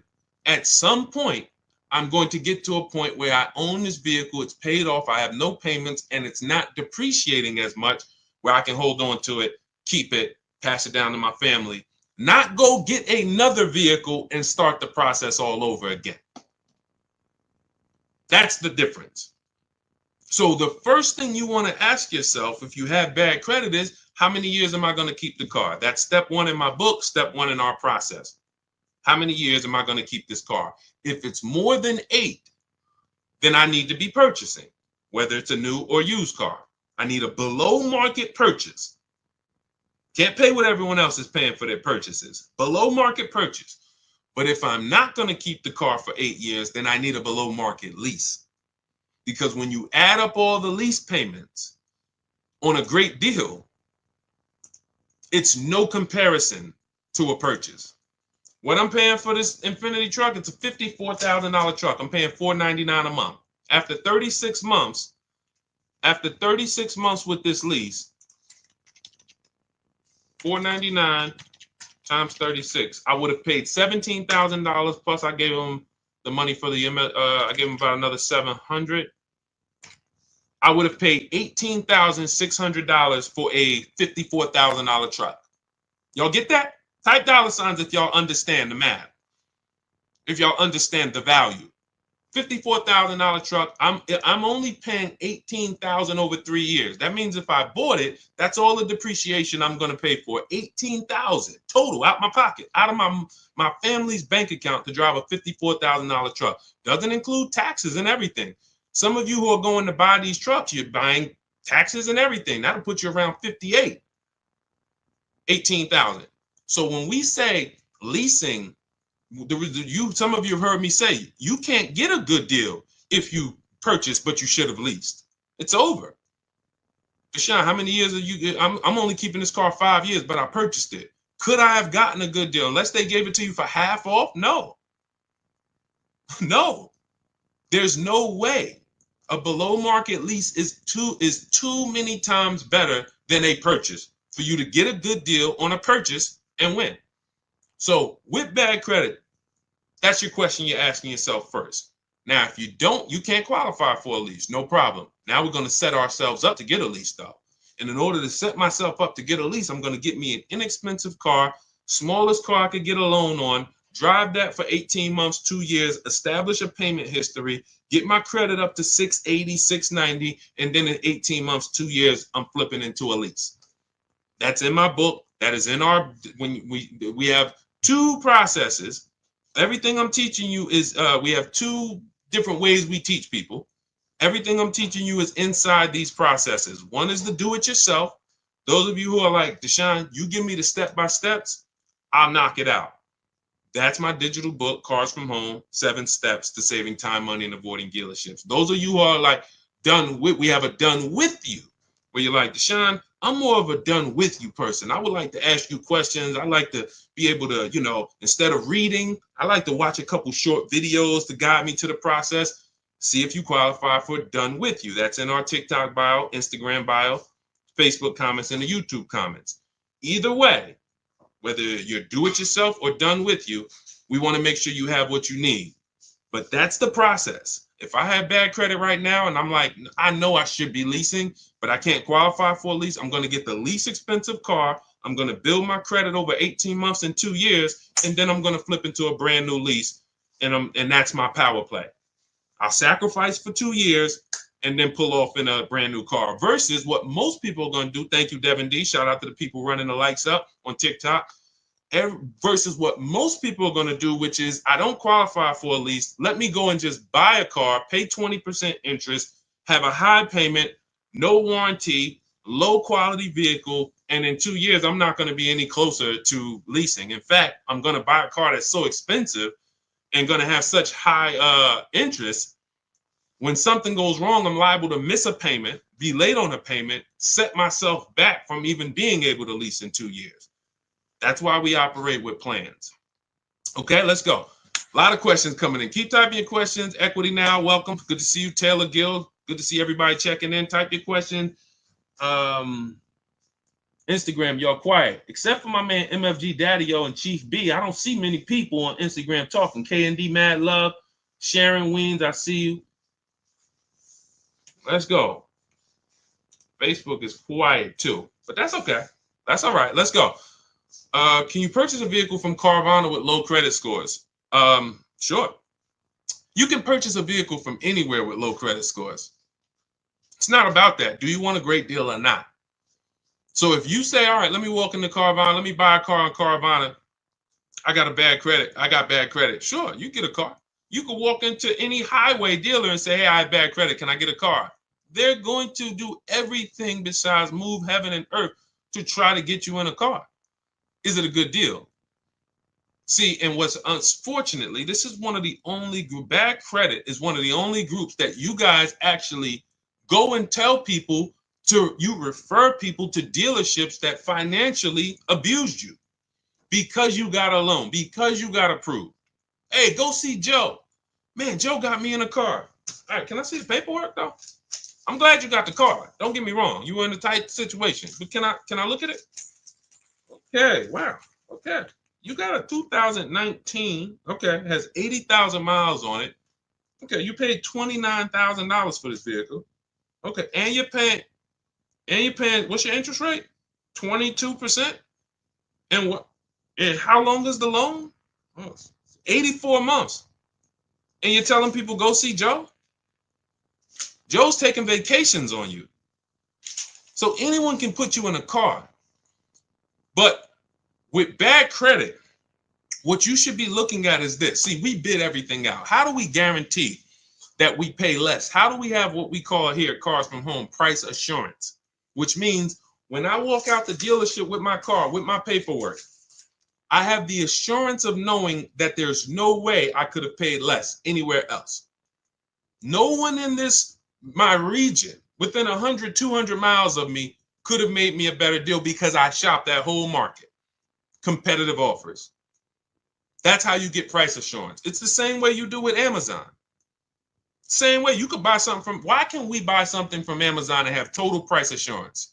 Competitive. It's okay, I'm gonna scroll this, I'm gonna look at reviews. Okay, this is a similar product. Oh, this is the same product. Okay, competitive. So this is how we shop for everything except cars. So all we're doing here at Cars from Home is teaching you how to shop for cars the way you shop for everything else. So when we're looking and saying, all right, we have bad credit, we're bidding out three things, three parts of our transaction. Who we get our car from, you need to win a bid. That means if I'm looking for a blue or black Honda Accord, that means out of all the black and blue Honda Accord, you need to be the lowest one, best value. That is very different than my loan. My loan, I need to pay more because I'm a higher risk. The loan, I need to pay 20%, 18%, 22% because I'm a higher risk. Has nothing to do with the price of the car that I'm getting. That's the second thing we bid out, our loan. Now, when you, thank you, Devin D, appreciate you. Thank you, Simone, good to see you. When you don't bid out, with bad credit, you lose the ability to bid out your loan because there's not many people who are going to give you a loan. We have some resources. We use a company called LendBuzz. They help a lot of people. I don't have any affiliation with them. They've never paid me a dime. I've never personally worked with them, but in my research, says they'll approve a lot of people. So now you can't bid that out because there's not 10, 15 people bidding for your credit like us. When you have prime credit, you can bid out your loan to, 10, 15, 20 people. That's how we do it. We have a process called the bank bidding war, and it doesn't affect our credit score. It weighs on our credit. So anyway, it's not even, I want to stay focused. But when you go into a dealership and say, all right, give me the car and the loan, you've now said, I don't want to bid. I'm not going to bid anything out. I'm not going to bid anything out. I'm just going to go to who can get me a car and a loan at the same time. And that's what dealers love. 2 transactions in one. And some of you give them 3 transactions in one. You trade your car in, which is selling your car to them. I know that made you think, Deshone, I thought it was like a trade. It was like, no, you're selling your car to them. Did you bid that out? That's step 2 in the Cars from Home process, something called the equity assessment. Thank you, Letty Boy Mom, thank you. That's something called the equity assessment. We bid that out. How many people will write us a cash check in an hour for our current car? Bid that out. That's how we guarantee we get the most money for our old car. Then we're getting a loan. Bid that out. Notice everything I'm talking about can be done online. That's why the system is called Cars from Home. That's why the mindset is Cars from Home. Because if you were trying to do all of this, going to places, going to your local branch in your bank and your credit union and walking in, then you can't do this. But if you use the internet, you can actually do all of this right here. And that's how we do this. So if I'm you, I'm finding where's the least expensive car out separately. And then I'm working with a bad credit financer like LendBuzz or someone similar who will give me the loan, but I'm going to get a great price on the car. I'm not going to mix those two. Man, I got a great price on this car, but I got 22% interest on my loan. That's okay. Because in 2 years, when your credit's better, a year when your credit's better, you know what you can do with the loan? Who knows? Type it, because most of you know. I got a great deal on this car, great price. Great quality car. Look at it. Wonderful. I pay 22% interest now, but in a year from now my credit's better. Thank you, Devin D. Refinance the loan. Very simple. So that's what I'm doing if I'm in a place where my credit's not good right now. I need a car. Perfect. I'll pay higher interest right now. Work on my credit in a year, 2 years. Refinance the loan. Now I got a good loan. Great car. Perfect. Versus if you go into a dealership or you go into Carvana and just overpay for the car and you overpay for the loan, now forget about that plan. You go to refinance in 2 years, you're not even going to be able to. You're still going to be upside down too bad. You'll be upside down too much money, right? Great question. All of this is laid out. See, there's a plan for everybody. Everything I do was to create a plan for everybody. High mileage drivers, anyone who drives over 18,000 miles per year, type HM. In the chat. Type HM in the chat if you drive over 18,000 miles per year. You can't move the way regular people move. You can't base your moves on a regular driving. You don't drive the same. Most people depreciation look like this. You drive 18, 20,000 miles a year, yours look like this. 4 years, you got 80,000 miles on the car. You're depreciating your cars faster. You have a different strategy. We have a different strategy for people who are going to purchase versus lease, buy new cars versus used cars. But it's all 7 steps though. No matter where you are, what your profile is, 7 steps. That's why our system is based on 7 steps.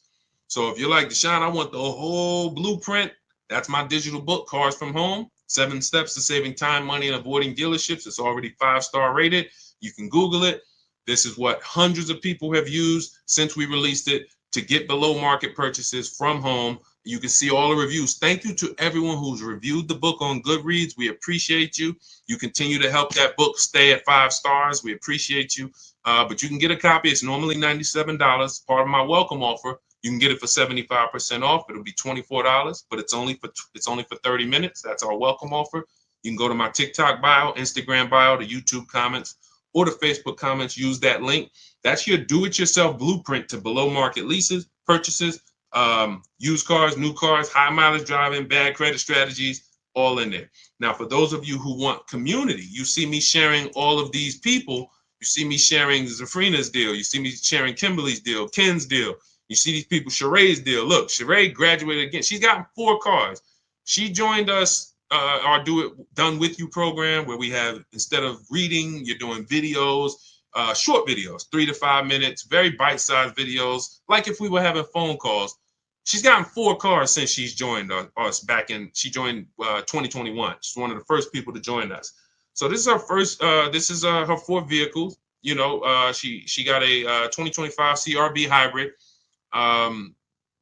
And she talks about all the improvements we made when we created our calculator. She like, we didn't have this when she first started. So she's been able to see all the improvements and things that we've added in terms of, making our system even easier. But if you are like, hey, I'm a more done with you person, I like to, jump on coaching calls. We do 2 coaching calls a month. We have a private Facebook group where everybody comes in, and look, if the book doesn't come, sometimes people with the book try to get in the Facebook group. Sorry, guys. Listen, I got a ton of books here. All due respect, I dumped everything I've learned in 14 years in that book, but I can't call any of these authors. Like, I have questions. I read Tony Robbins' book, Money. It's one of my favorite books. I love to call him and say, hey, Tony, can you break this down to me? That's just not the way it goes. So we have two things, and they're both affordable, depending on what your learning style is. Do it yourself or Done With You. You can click the links in my TikTok bio or in the comments on Facebook or YouTube or my Instagram bio, and you can see if you qualify for the Done With You program or if you want to do it yourself. Either way.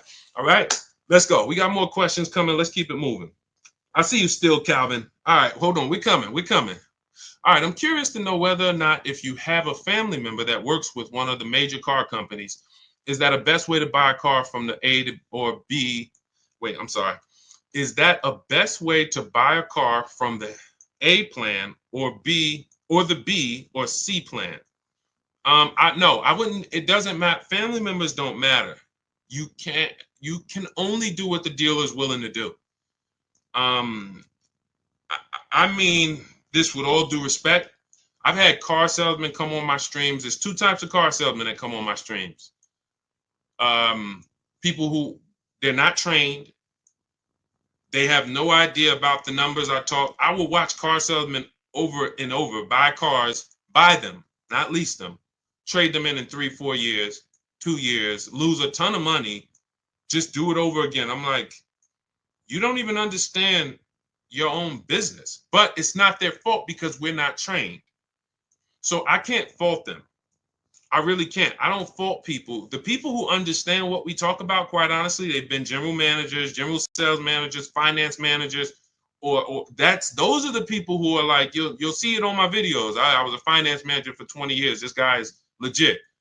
Because a salesman, when I went to work for Ray Katina, I went from working at Pontiac Buick GMC, where I had to run back and forth to the desk to get the prices, and then I got thrown into Yankee Stadium.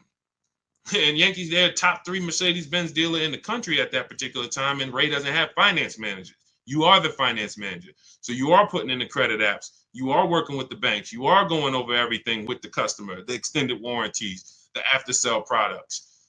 They didn't have that experience that I had.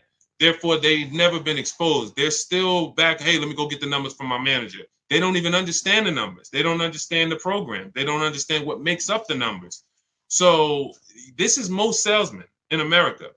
So it's always about bidding. I don't care if you have a family member, keep them honest, get other offers. It doesn't matter. Even for some of you who have special pricing. Oh, I get GM family deal. There's no guarantee a deal is going to give you the family deal price.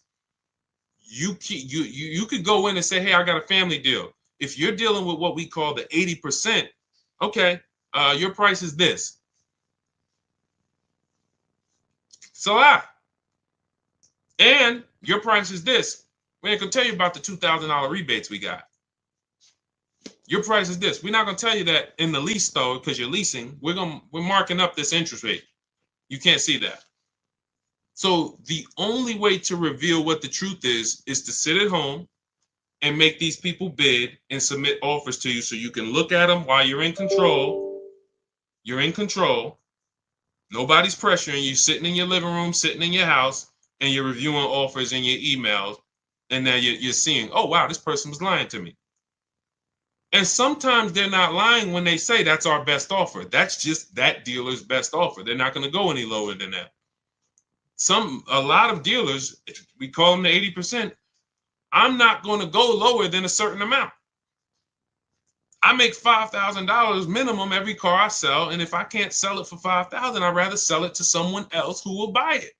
We got people walking in paying this. So why would I do the deal with you when I could just let another person come in who doesn't know how to shop and I'll just charge them that money?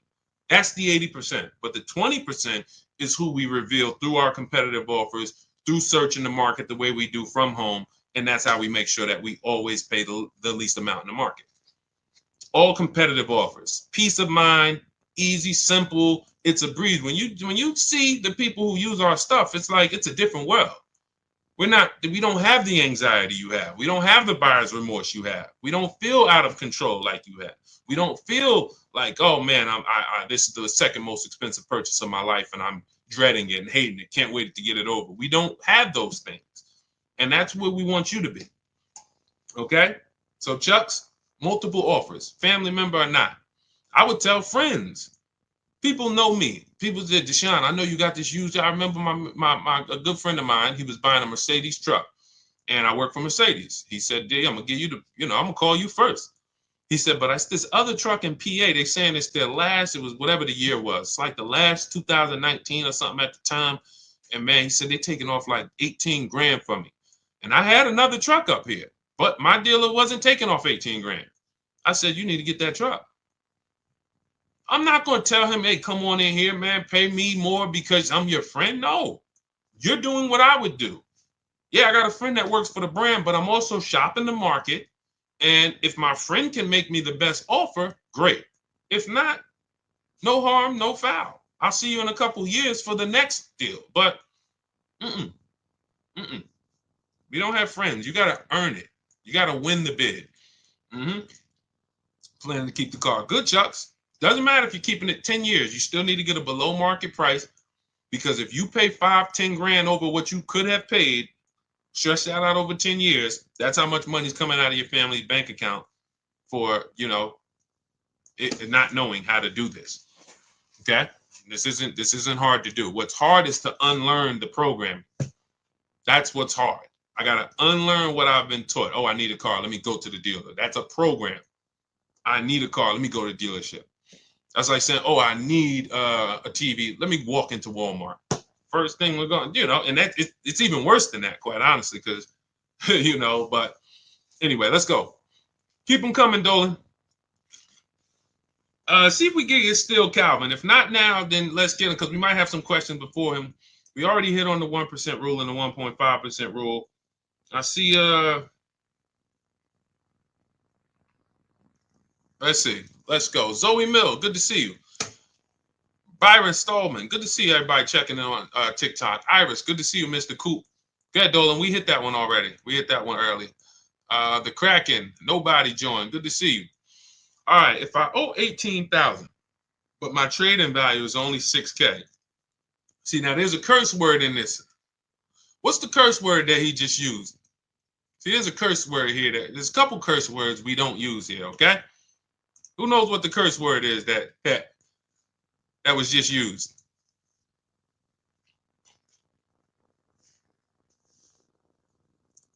Nope, not but. It's the T word. Trade. Trade. We don't trade. Now, if you have now let me explain why we don't trade. Okay? You don't get what anything is worth trading.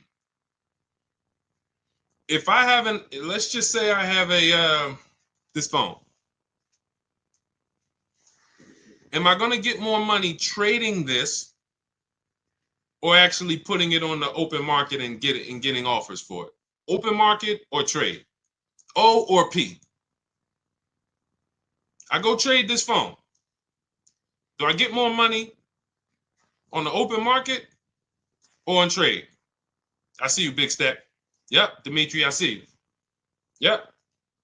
Okay. It's no different.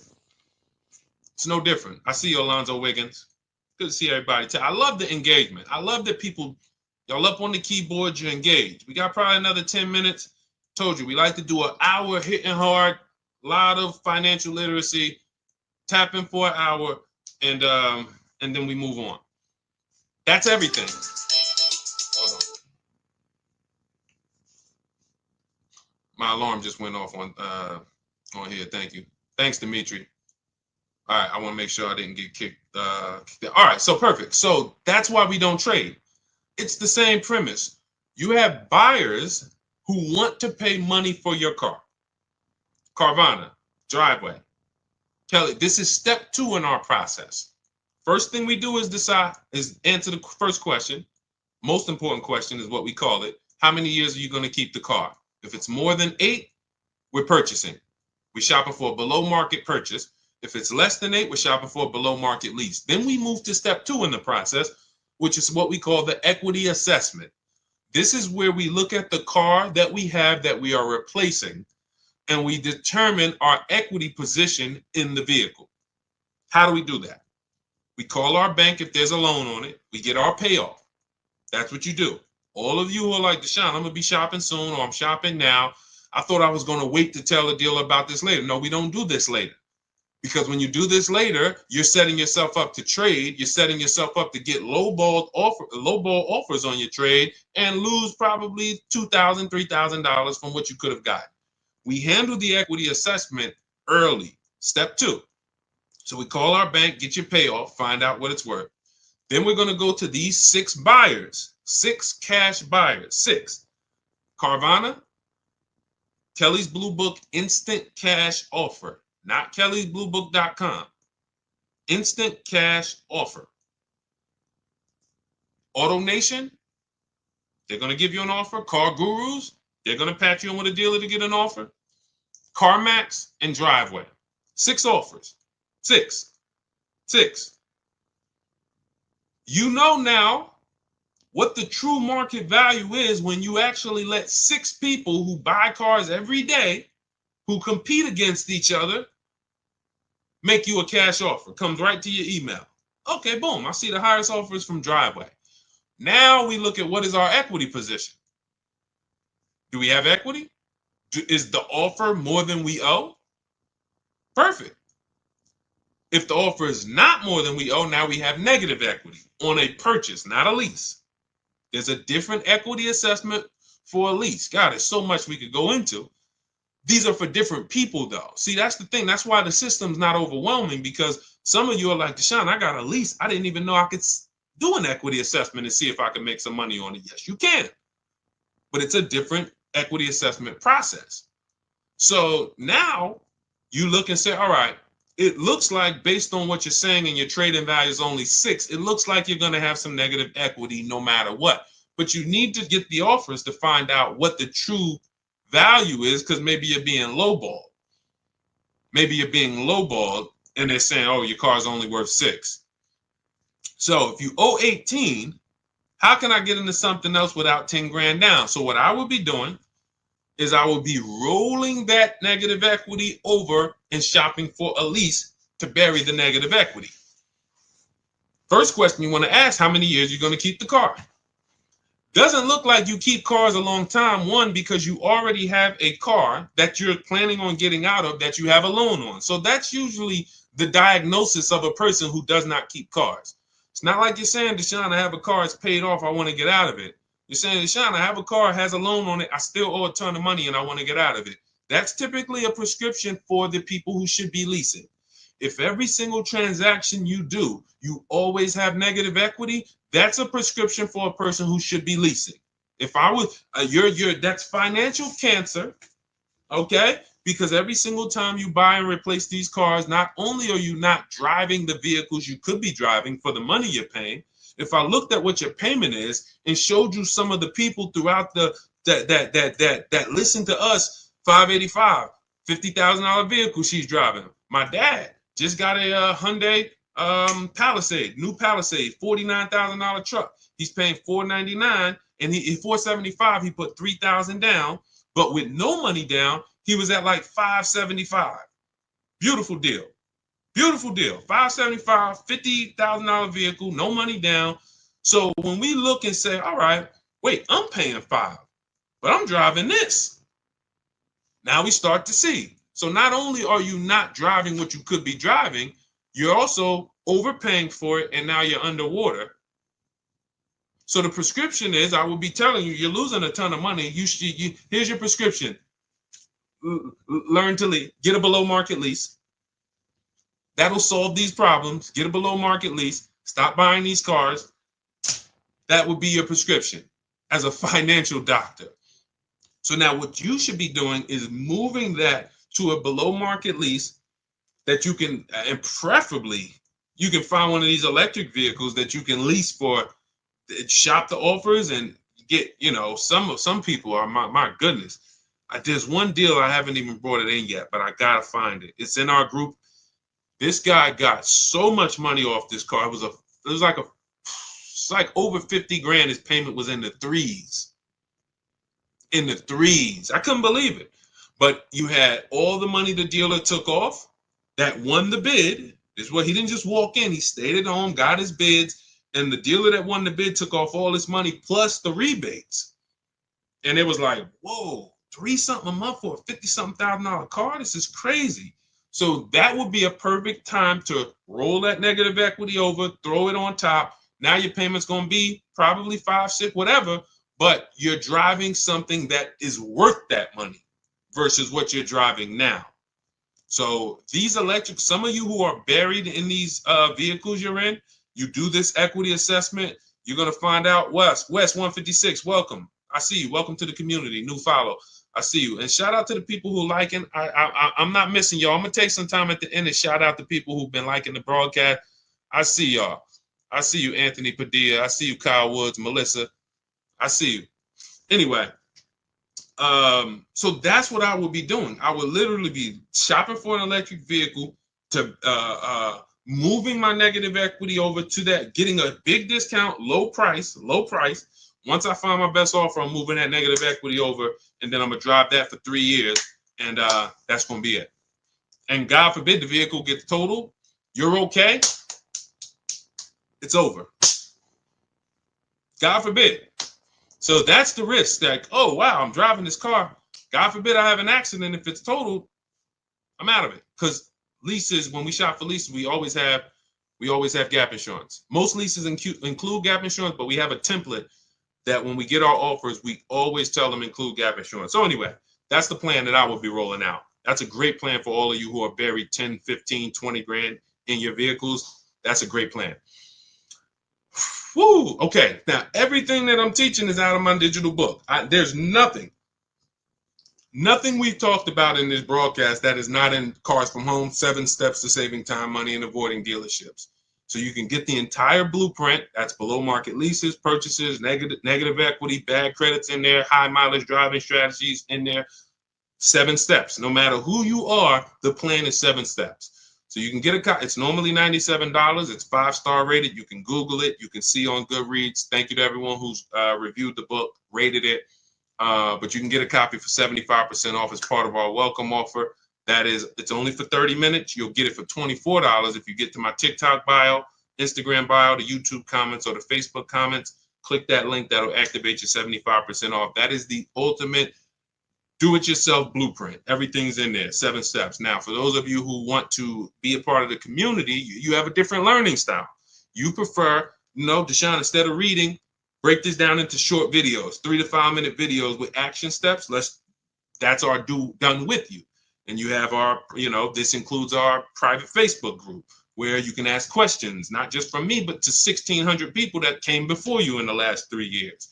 Who, you see Sheree earlier has gotten 4 cars using this system, 2 used cars, 2 leases. So we have a community of people who have learned and mastered the Cars from Home system, and you will too. And then we do coaching calls twice a month. So if you have questions, you could jump on with me personally. So those of you who want to see if you qualify for that, click those same links in my TikTok bio, Instagram bio, Facebook comments, or YouTube comments, but you're going to click shop with you, see if you qualify for that. Okay, but either way, get in where you fit in. All right. Ooh, we got a lot more left over. Man, I see we never could get to all the questions. I see we're right around the hour mark. You know what? Let's wrap there. We did a lot. This was good. A lot of questions, a lot of engagements. I see you, Chuck. I see you, Sarah Wells, Big D12, D122, Donald Howell. Do you have still Calvin, my man on Instagram? I wanted to just hit you. He said, do you have anything for people who already bought a car and want to refinance? I mean, you can do this online. Type in, refinance car loan online, get multiple offers, your credit union, banks. It's not even just a matter about waiting for your credit to improve. Sometimes you didn't get the best offer you could have gotten when you got the car. So yes, sometimes it is, hey, I got the same credit, but there's been people who left the dealership at 8%. They didn't know they could have got 6% or 5%. They didn't know. They just, hey, it just feels like this. I'm paying 7.9. I feel like I could have got better. You go to online, refinance car loan online. Give them your information and see if you can get a better car loan.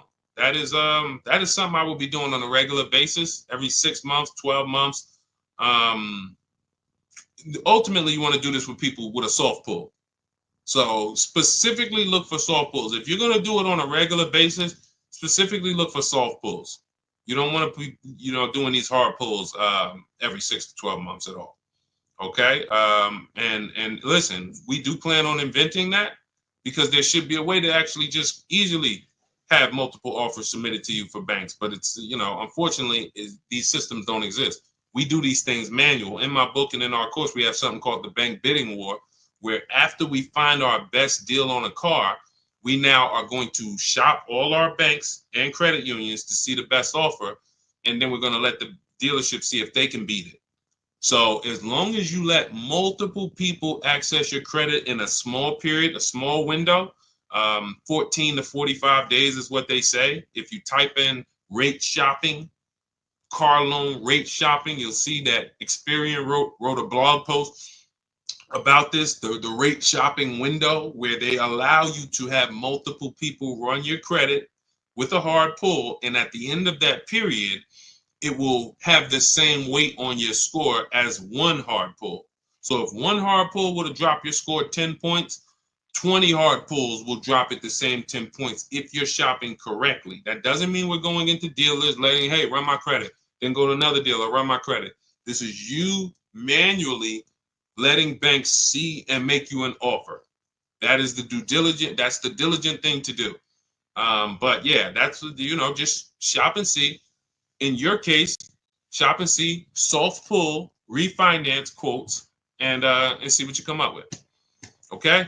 Thank you, Chucks. Appreciate you. Thanks to everybody who tapped in. Hollywood Smiley, Liam. All great questions today. We will be back. For everybody who got the book, enjoy it, use it. Make sure you write me with your success story. As you can see, I always like to get these emails, and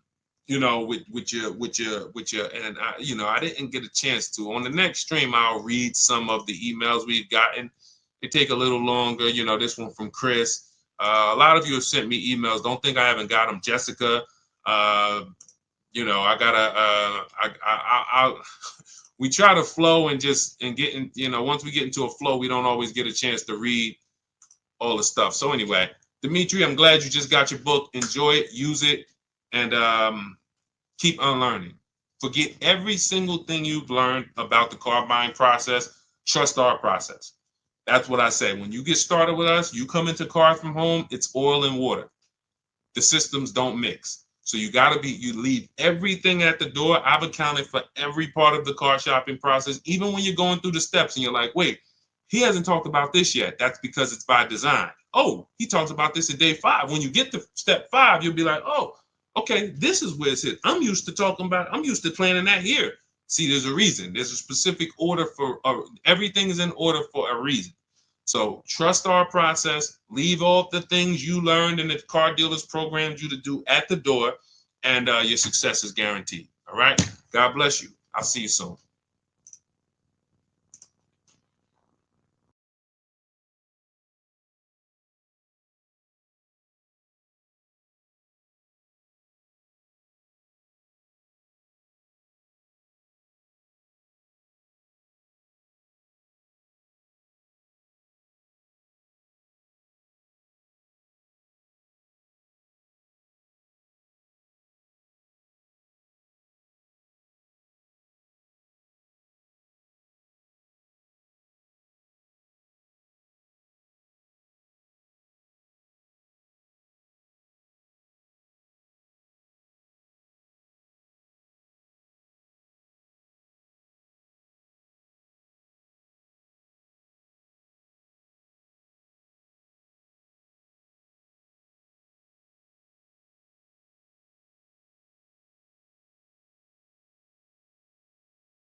Fast. Welcome to Car Shopping Questions and Answers. If you've never been on a stream with me before, my name is Deshone. I'm publicly known as Deshone, the Auto Advisor. Everyone, if you are new here, type a number 1. What's up, Mr. Randy? What's up, Andrew? What's up, Dana? Anyone who is brand new here, you've never been on a car shopping stream with us before, you might be familiar with what we do. Type a 1 in the chat. I want to give you guys a welcome. All the new people. What's up, D? What's up, D? Miss BNN. What's going on, RCH? What's going on, Sweet Rescuer? Let me jump on Instagram. We are live on Instagram, YouTube, TikTok, and Facebook. Let me jump over to Instagram so I can make sure that I am seeing my people over here. What's up, Miss BNN? Welcome, new people. MDC, I see you. GTO. Is that the GTO Pontiac? Are you a car guy? Let me know. What you got GTO in your name? Everybody who is new, type of number 1. Jingle, welcome. Daniel, welcome. Scott Biggs, welcome. Anthony Byron, welcome. Welcome. Let's go. I like to know the new people. Now, if you've been here before, I want you to type welcome. Type welcome if you've been here before. If you're familiar with what we do here is we are the place to make sure you get the best deal on cars, new cars, used cars, leases. Does not matter. That is what we do here. Welcome. So when you guys see the welcome from the people, that's the regulars. These are the people who tap in. What's up? Good to see you, Epic. Good to see you, Kenneth Newby. Good to see you, Mr. GG. When you see the welcome, this is our community welcoming you here. What we do here is very unique. If you tap in, we'll be on for about an hour. You can get your questions answered about car shopping. I spent 14 years in the car business, working for Mercedes-Benz, General Motors. I ran a brokerage for 4 years. And now what I do is educate you guys, give you the tools, the strategies, the step-by-steps to make sure you are never overpaying for cars. You need to be getting the best deal in the market, and that is going to be $5,000, $10,000, $15,000 less than the average people are paying, depending on what car you're getting. So Start typing your questions. And as you get the questions, I have Dolan, our man, moderating in the background. He's going to be bringing your questions onto the chat. Doesn't matter whether you're on Facebook, whether you're on YouTube, Instagram, or TikTok. Type your questions and we'll bring them all onto the show. Okay. We have 2 things that we give you for the step-by-steps. Depends on if you're a do-it-yourself person. Everything we'll be talking about and everything you'll need to pay less than everyone else for cars is inside my new digital book. It's called Cars from Home, 7 Steps to Saving Time, Money, and Avoiding Dealerships. Now, that book's normally $97. It's a digital book, but as part of our welcome offer, you can get your copy for 75% off. It'll be $24, but it's only for 30 minutes. That's our welcome offer. You go to our TikTok bio, our Instagram bio, the YouTube comments, or the Facebook comments, click that link. That's for you do-it-yourself people. You say, Deshone, give me the plan, give me everything, and I'm going to follow it to the T. Go grab your copy and come on back. For those of you who are more of a do-it-with-you, Deshone, I want to work with you together, then you can click the link, those same links, and you can click done with you, see if you qualify for us to shop together. And then, you'll I don't care how you get it. Even if you ask your questions, let's get to it. And then, if you can piece it together and I can give you the answer you need right now, then you don't need the book and you don't need the coaching program and you don't need nothing. So I just want to make sure you have the tools you need to go out here in this market and win and pay less than everyone else is paying. All right, Dolan, let's get to the first question. I'm going to try to get through as many of these as possible. We're going to be fast but thorough. All right, 70 GTO, the Judge Ram, own it for 40. Okay, that's a classic. When I saw GTO in your name, I said, people don't put GTO in their name unless they're a car person. Like, that's the Pontiac GTO for those of you who don't know. When I work for Pontiac, that's where I started my career. So I remember the last body style of the GTO. And when we lost Pontiac during the Great Recession, it was a sad day. And then they just came out with the Pontiac G8. That was doing pretty good. So shout out to you. That's a very nice car. Go ahead, Dolan.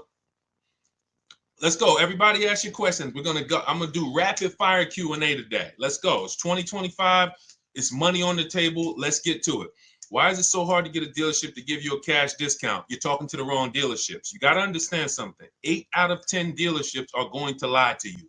If you accept that, that'll give you what you need to move accordingly. If you are shopping for a Nissan, for example, 10 Nissan dealers in your area, let's say within 45 miles of you or 45 minutes of you, 8 of them on average are going to lie. They're going to make it difficult. They're going to try to tell you can't buy online. That's what they're there to do. But if you get 5 offers, which is what we always recommend, you will find the honest dealers. You will find the dealers who want to beat their competition, and that is what it takes. That's why we do this from home. Now, you can call around if you want to call, ask for sales managers and try to get those offers manually, do it. We have an entire system. When we do it, it's email. New cars and used cars, all we do is email back and forth. We talk to multiple dealers, and then we get to the honest dealers. But you must understand, never make a decision on a car based on what one dealer tells you. That's what people tend to do. Oh, I went in Nissan, they're expensive. No, Nissan of Bay Ridge is expensive. Nissan of Fort Lee is expensive. But when you get out there and you start to see the entire market, which is why we do this from home. That's why our entire system is called Cars from Home. You start to understand, oh, it's not that all Nissan dealers are lying to me. It's just these guys are lying. And that's what you need to empower yourself and to guarantee that you've paid less than everyone else. Okay? Go ahead. You're working with the wrong dealerships. Numbers. This is a numbers game. Go ahead, Dolan. Next question. Should I get maintenance included in my lease deal or pay as you go? This is a great question. This depends. He asks, should I get maintenance in my lease deal or pay as I go? This depends on the cost. Is there a savings? For example, when I worked for Mercedes, we had maintenance on a Mercedes was literally over a course of a 3-year lease. If you did it with the dealership, it could cost you $1,100 to $1,300. Now, the prepaid maintenance program was an $800 offer at the time. And so there was a savings there of, call it 20, 25, 30%. Now, for those of you who are leasing, this is very important to realize that when you put the maintenance program into the lease, it would residualize. That just means that you're not paying for the whole thing. So you added the maintenance program to your, it might have only cost you $15 or $18 more per month. And it came out to be like, whatever, $600. But the question between, and this is the same thing with extended warranties. Who wants to know about extended warranties? Deshone, should we get extended warranties? Type of one if that's been a question in your mind. This is the same principles. How expensive is it if I pay out of pocket? What's my risk? Because these are nothing more than insurance policies. All right, so we got to realize I need to make the money back that I spent on the plan. If it's going to cost me the same amount, then there's no point in me not paying out of pocket. If I'm going to pay $1,500, then I'd rather pay it out of pocket. It needs to be a savings. And most times with the, if you add up what the oil changes and the tire rotations would be, and then you look at, all right, how much you're charging me for the maintenance, that'll easily help you make a decision. It needs to be at least a saving, a 30% savings to make it, to make it worth it to lay out the money. Okay? I hope that answered your question. Go ahead, Dolan. Let's go, y'all. What's up, Saucy Slinger, Liz Galvez? Shout out to the people on TikTok checking in. Shay, what's going on? Jose Reyes. Just got my chapter. Keep asking your questions. We are going to try to get through as many as we can. I'm trying to do rapid fire, but I still want to make it thorough. And shout out to everybody sharing. We appreciate you. Just got my Chapter 7 bankruptcy discharge last month. What do you suggest the best way to buy a car? If you need, first of all, if you could wait, get your credit score up to a 680, 700. I've seen people do this out of a bankruptcy very quickly, very quickly. If you are purposeful, I always tell you guys, follow Shonda Martin, Road to 750 Plus. Some of you probably follow Shonda. She's a great resource in terms of credit. She's just like me, but all she does is credit. She'll do Q&As. She's been in the industry. She knows the ins and outs. She knows the stuff we don't know. If you follow her, she can help you get to a 700 score quickly with some things you could do immediately, especially out of a bankruptcy. You have a blank canvas. But I would wait, if you can, until you are in that 680, 700 category, because that's going to help you qualify for a lot better programs and move in a lot better way. Now, if you can't, then I would tell you to get an inexpensive car, point A to point B. Don't make a long-term decision and your credit's going to be great next year. It'd be a shame to make a long-term decision right now and you're going to pay high interest. You go out and you get a $20,000 car, 20% interest rate, 5-6 year loan, and a year from now, your credit's going to be better, and then you would have been able to lay out a whole different deal. So I would tell you, get an inexpensive car, point A to point B, get your credit up, and then make a power move. So are you willing to you got to be willing to sacrifice so that you can make a power move later. People are not going to understand. Oh, man, you're driving that old car. Yeah, God, you could afford, why don't you treat yourself? You could afford a better car than that. They don't realize I'm operating with a plan. And then when you pull up, because some of the rule we teach is you shouldn't be buying cars if you're not keeping them 8 years. I'm going to show you some people in these lease deals. And first of all, the discounts we're still getting are incredible. But some of these lease deals are just getting, and like, we're driving cars for cents on the dollar. So if you're not keeping your cars 8 years, you should be leasing. You might not qualify for a lease right now. So you might say, all right, I get me an inexpensive car, Facebook Marketplace, get me from point A to point B. And then a year from now, you got a 700 credit score. You pull out in a 2026 brand new lease, paying cents on the dollar. So it depends on you. I don't give people the exact strategies because I give you the options. I give you, based on your goals, these are your options. You pick the best one. Okay, if you want to ask a follow-up question, go ahead. All right, great question. Let's go. Keep it going. Let's go. Hold on. Let me see here. I want to be able to see. Hold on 1 second, Dola. I just want to be able to see everybody on Facebook, Instagram. It's 20. I can't see you guys on Facebook, but on Instagram, but I want to be able to see you guys on Facebook. Hold on. My truck got repo. How can I get it off my credit? That's a question for Shonda. I don't do credit, y'all. I'm gonna tell you why. Credit is its own expertise. See, if people didn't do cars, a lot of you wouldn't be in trouble. A lot of you wouldn't have bad information about leasing. But because people start thinking, well, I teach people about investing in stocks and mutual funds, you know what, I think I can teach people about cars, and they're leading you astray. They're giving you horrible advice because they don't actually understand the multiple ways to acquire a car. That's why I stay in my lane. I wish they would stay in their lane. Shonda teaches credit. Road to 750 plus. That's a question. Getting something off your credit, that's a question for a credit specialist. Okay? Go follow Shonda and go and implement what she teaches. It's Shonda Martin, DJ King. Shonda Martin. She's all over. She's on every platform. And you can type in Road to 750 plus. I'm sure there's some people on here that could co-sign how great Shonda is as a resource. Okay, go ahead, Dolan. Shoot the next one up.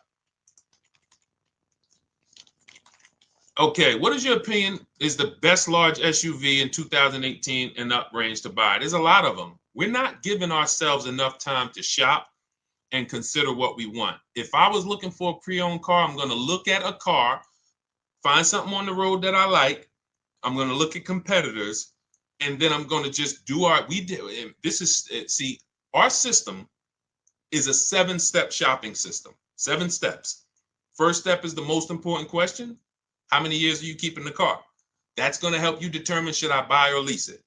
Second step is equity assessment. So we don't trade cars here. That's a curse word.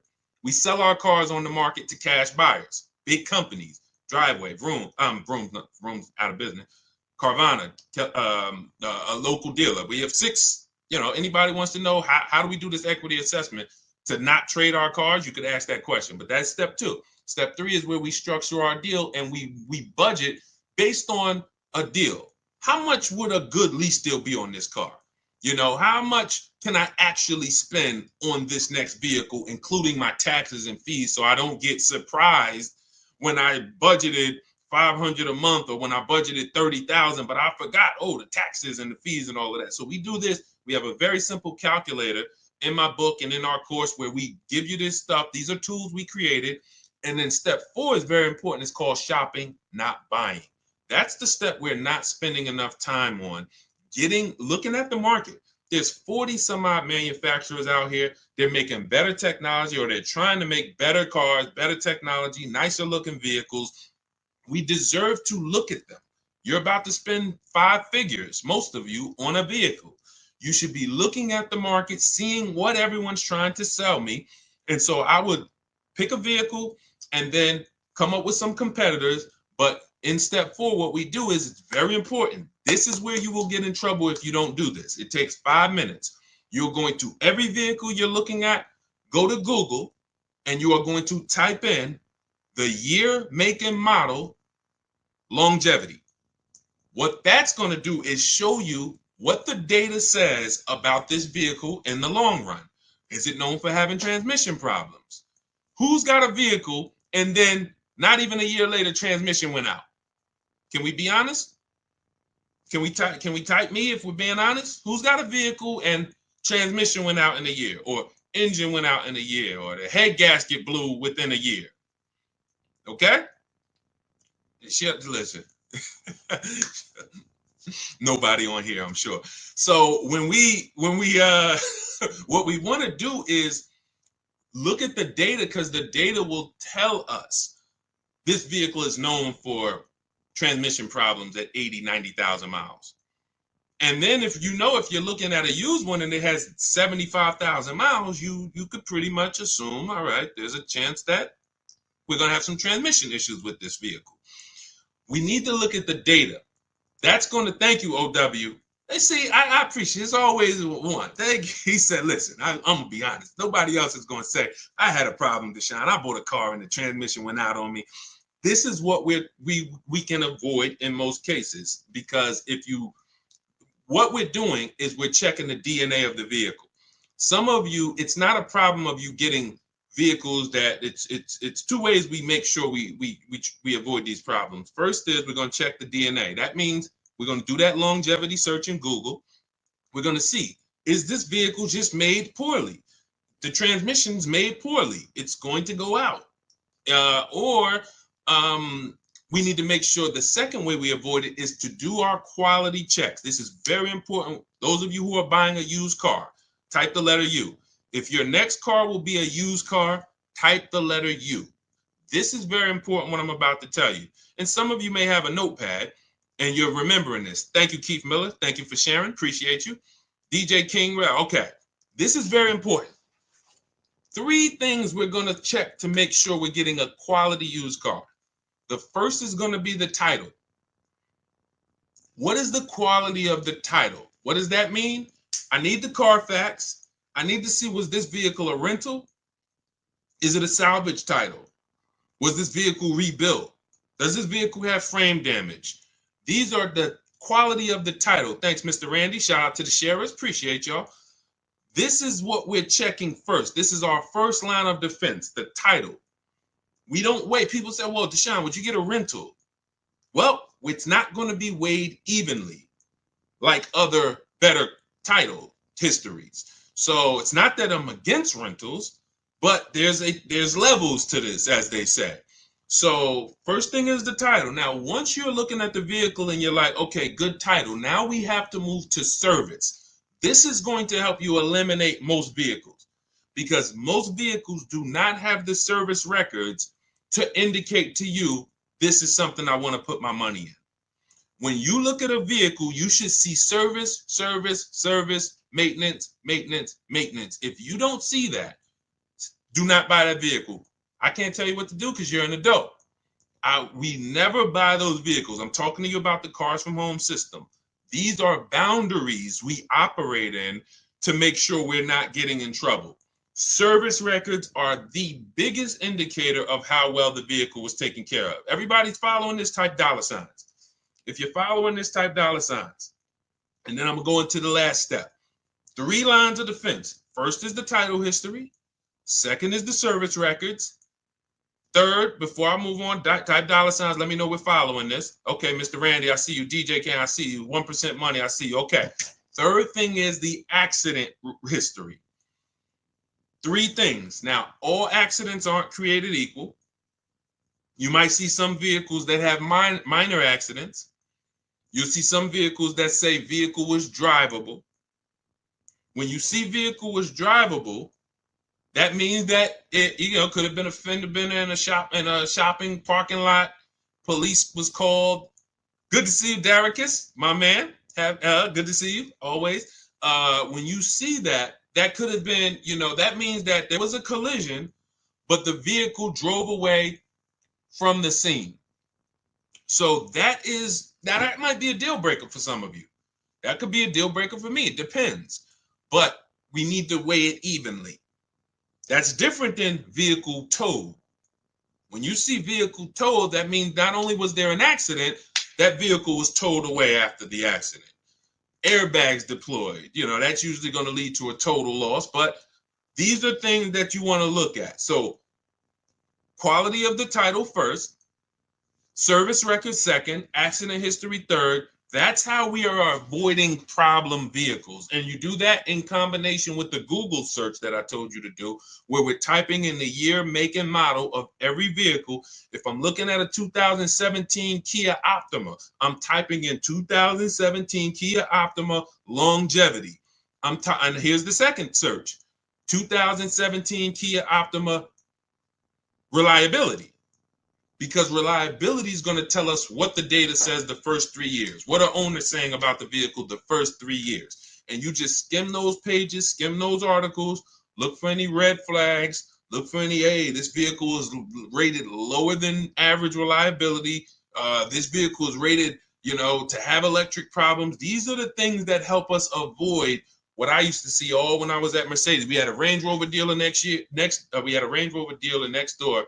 And people was, getting these brand new Range Rovers, and every 90 days, 4 months, they were in the shop. Every 90 days. And if they just did these simple things, these things take 5-10 minutes to do, they would have known, okay, I'm not getting this Range Rover. The data does. But you know who they were asking? Their neighbors.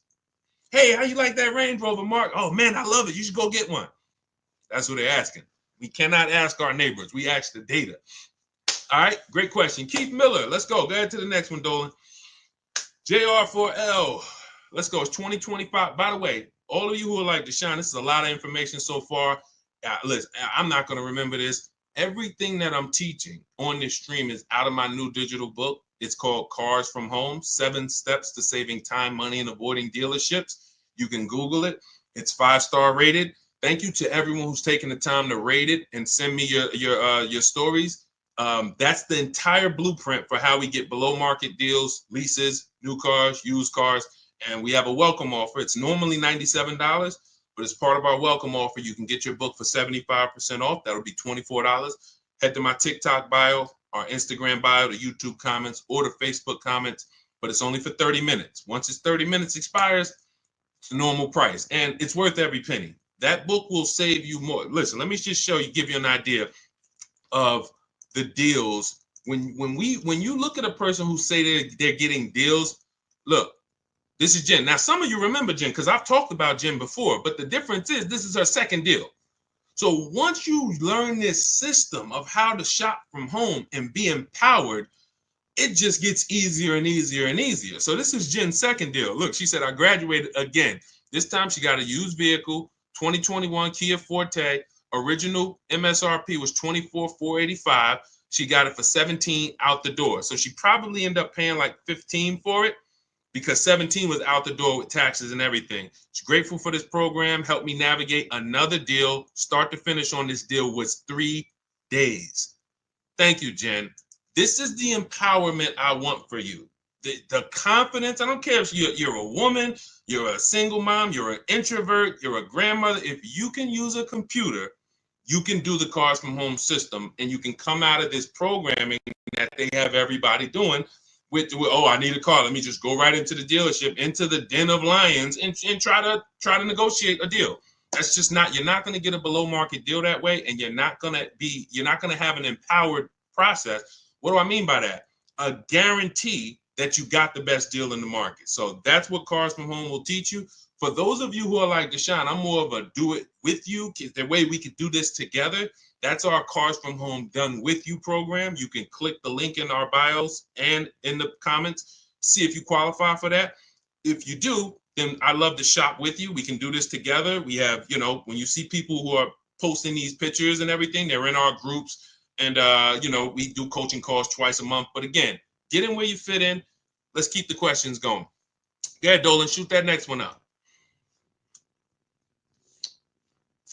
All right, let me take a sip of water. Let's go. Chemo Thomas, good to see you. Jeremiah, shout out to people checking in on TikTok. We are live on Facebook, Instagram, YouTube, and TikTok. So, but I can see people on TikTok. I got to get away. Dolan, we got to figure this out. I need to be able to see the people on Facebook and Instagram. I want to be shouting them out too. We use another device on TikTok. That's why I can see everybody. Clinton Harmon. I can see Armando. I can see Chemo. I can see Bo. Don't think I wouldn't be shouting y'all out too. Now, if you ask a question, then of course Dolan will bring you up and you get your questions answered. What do you think about an aftermarket warranty at CarMax versus the manufacturer? So an aftermarket warranty.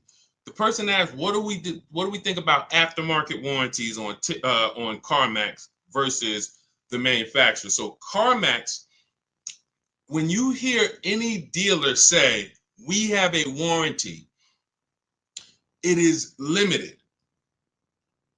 Be it CarMax, AutoNation, what that is giving you is if you deal with us, we can support the warranty.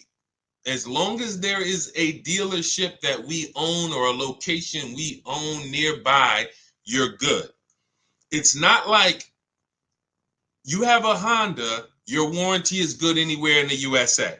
You could be in California, Oklahoma, Florida. Find the Honda dealer, you're covered because Honda USA is covering it.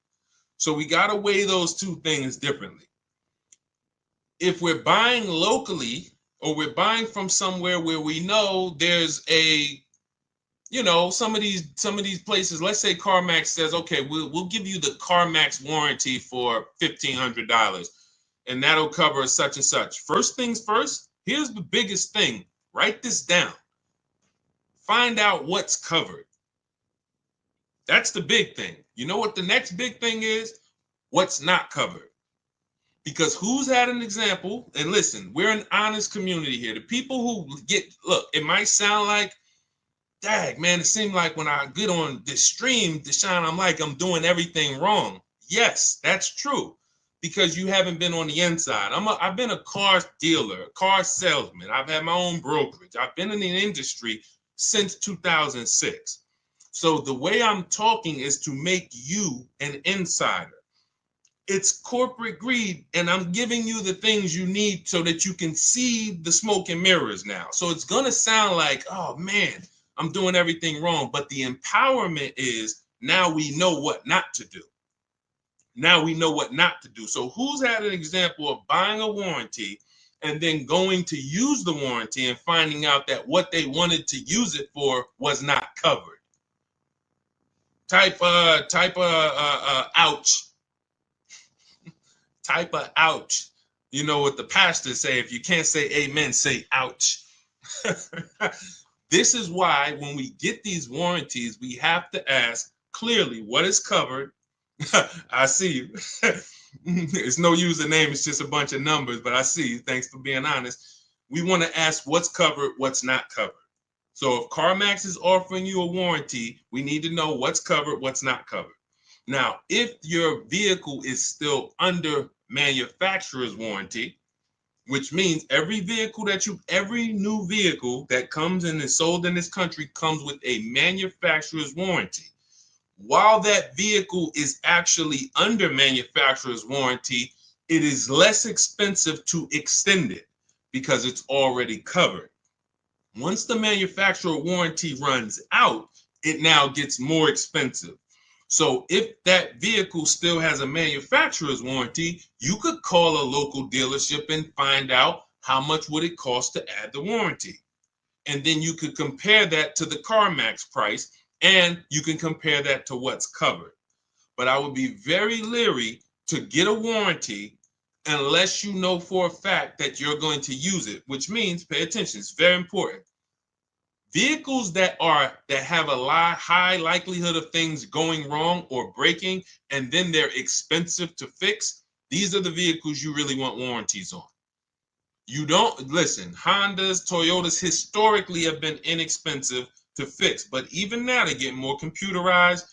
You want to make sure that the cost of the warranty is going to be something that you get money out of. I'm not going to pay $3,000 for a warranty when, let's say, if two things break on the car, it might only cost me $2,000. Now I done lost. You have to, when you get a warranty, it's like, I know that if one thing breaks on this car, that could cover the whole warranty. These are Mercedes. These are your BMWs. These are Cadillac. Vehicles that have the parts are expensive, the labor is expensive. These are vehicles that you really don't want to be without a warranty. You want to buy as much warranty as you can. Okay, I have a guide on how I teach you this in the book. This is in step 6 when we get to paperwork and protection, because it's a shame to get a great deal and then turn around and you didn't cover it the right way and then you're exposed. Okay, so, but that's how I would weigh it out. Go ahead, great question. Keep it going, Dolan. Shoot the next one up. We are live on Instagram, YouTube, TikTok, and Facebook. Type your questions. We'll get to as many as we can. Can a person still lease a new car after a bankruptcy, or will I be stuck with pre-owned? Listen, I would tell you what I like to see, and what most banks like to see is high sixes, 680, 670. I like to see people get at least there, because that gets you out of the manipulation zone, I call it. The manipulation zone is, oh, we got you approved, but you're not tier 1. You're tier 3, you're tier 6. And then, they can manipulate that payment. And we have ways to protect against that. That's why we always have multiple offers. So I'll give you an example. I got an Infiniti. I leased an Infiniti truck middle of November, my wife's birthday. So when I leased that, I got it for $1,200 out of pocket, $499 a month. It's a $54,000 vehicle. So now, when I went there, they used one of my scores, which was Equifax, and it was right under 7. And they still tried to play me. And they said, hey, we didn't get you approved tier 1. I said, okay, first of all, this is something we always do online. Sometimes I break my own rules and I pay the price. again, the rules that we create are no respect of persons. They don't care that it's Deshone. I would normally never leave my house until I make sure, hey, approval's good. Let's go. But this dealership was taking a shot at me. The finance manager was taking a shot at me. Now, what I know is tier 1 and 2 in that particular vehicle is the same approval. He didn't know. I don't go in and broadcast. Hey, I don't want people to know that I'm Deshone, the auto advisor. Like, that is like the last thing I want people to know when I'm getting a car. So I'm just like, okay, cool. But I have backup offers. And that's what you always have when you're in that manipulation zone. And even with high sixes, you can have a 690 score. Somebody wants to take a shot at you. They're going to take a shot at you. And how we protect that is always having backup offers.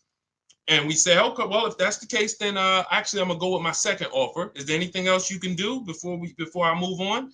And most times that's when they'll say, oh, okay, well, we talked to the bank, you're good, no problem. That's the way it works. And again, if I wasn't in the business, if I didn't sit in that seat, I wouldn't be able to coach you guys and give you the tools necessary.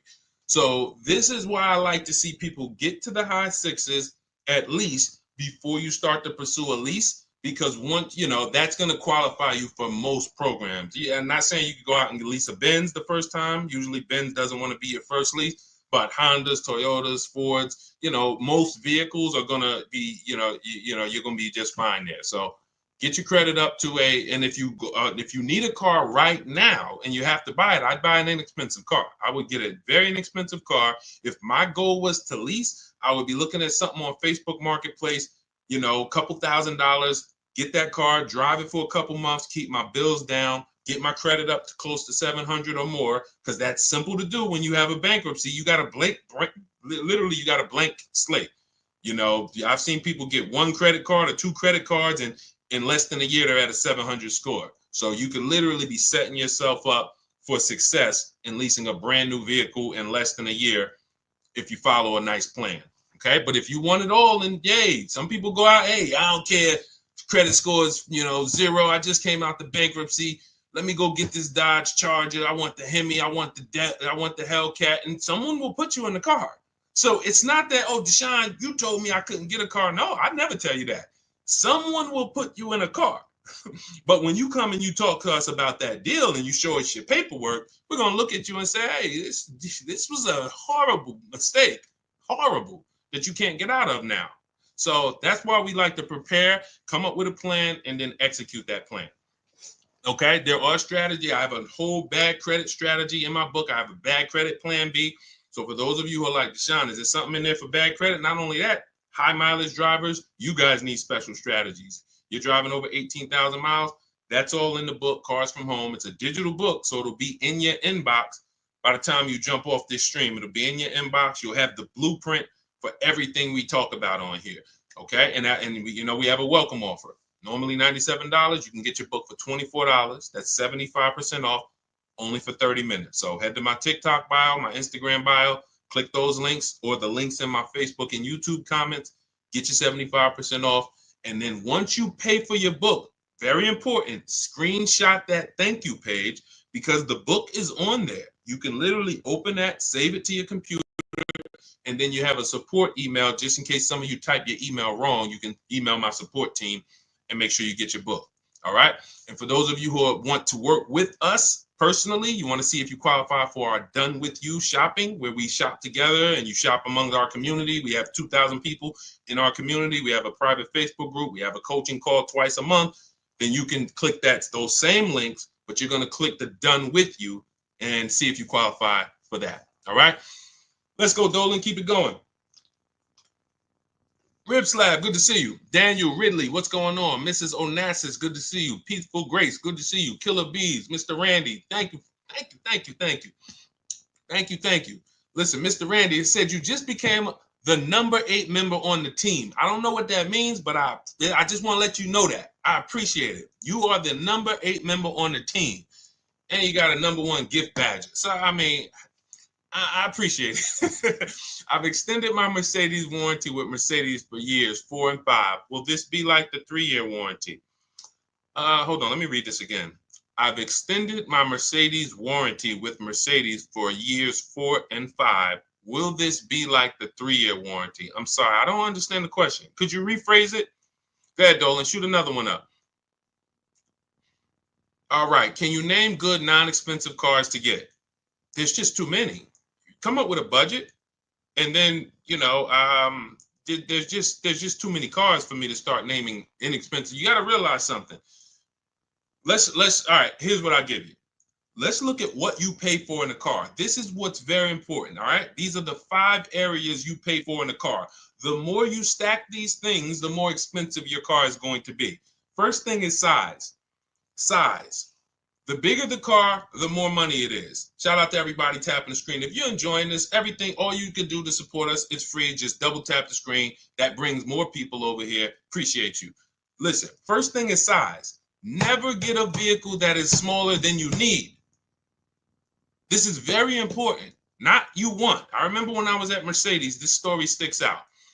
Girl comes in, she had kids, and she needed a big truck, 3 rows. And then we ran the numbers on the big 3-row Mercedes, and she couldn't afford it. And then she said, well, what about the 2-row? And I said, wait, don't you need the 3-row with the kids? You said you needed all the room. She's like, yeah, I do. So if we would have gotten her in a 2-row vehicle, which some other people would, they would have never asked her, reminded her about her needs, and now she's driving around in a 2-row Mercedes vehicle that is too small, and she's going to eventually get out of it and lose a ton of money. So size, you don't compromise on. Next is amenities. These are your leather versus cloth. This is your sunroof. This is your navigation. This is your special features, your autonomous driving, amenities, big sunroofs. The more amenities, the more expensive.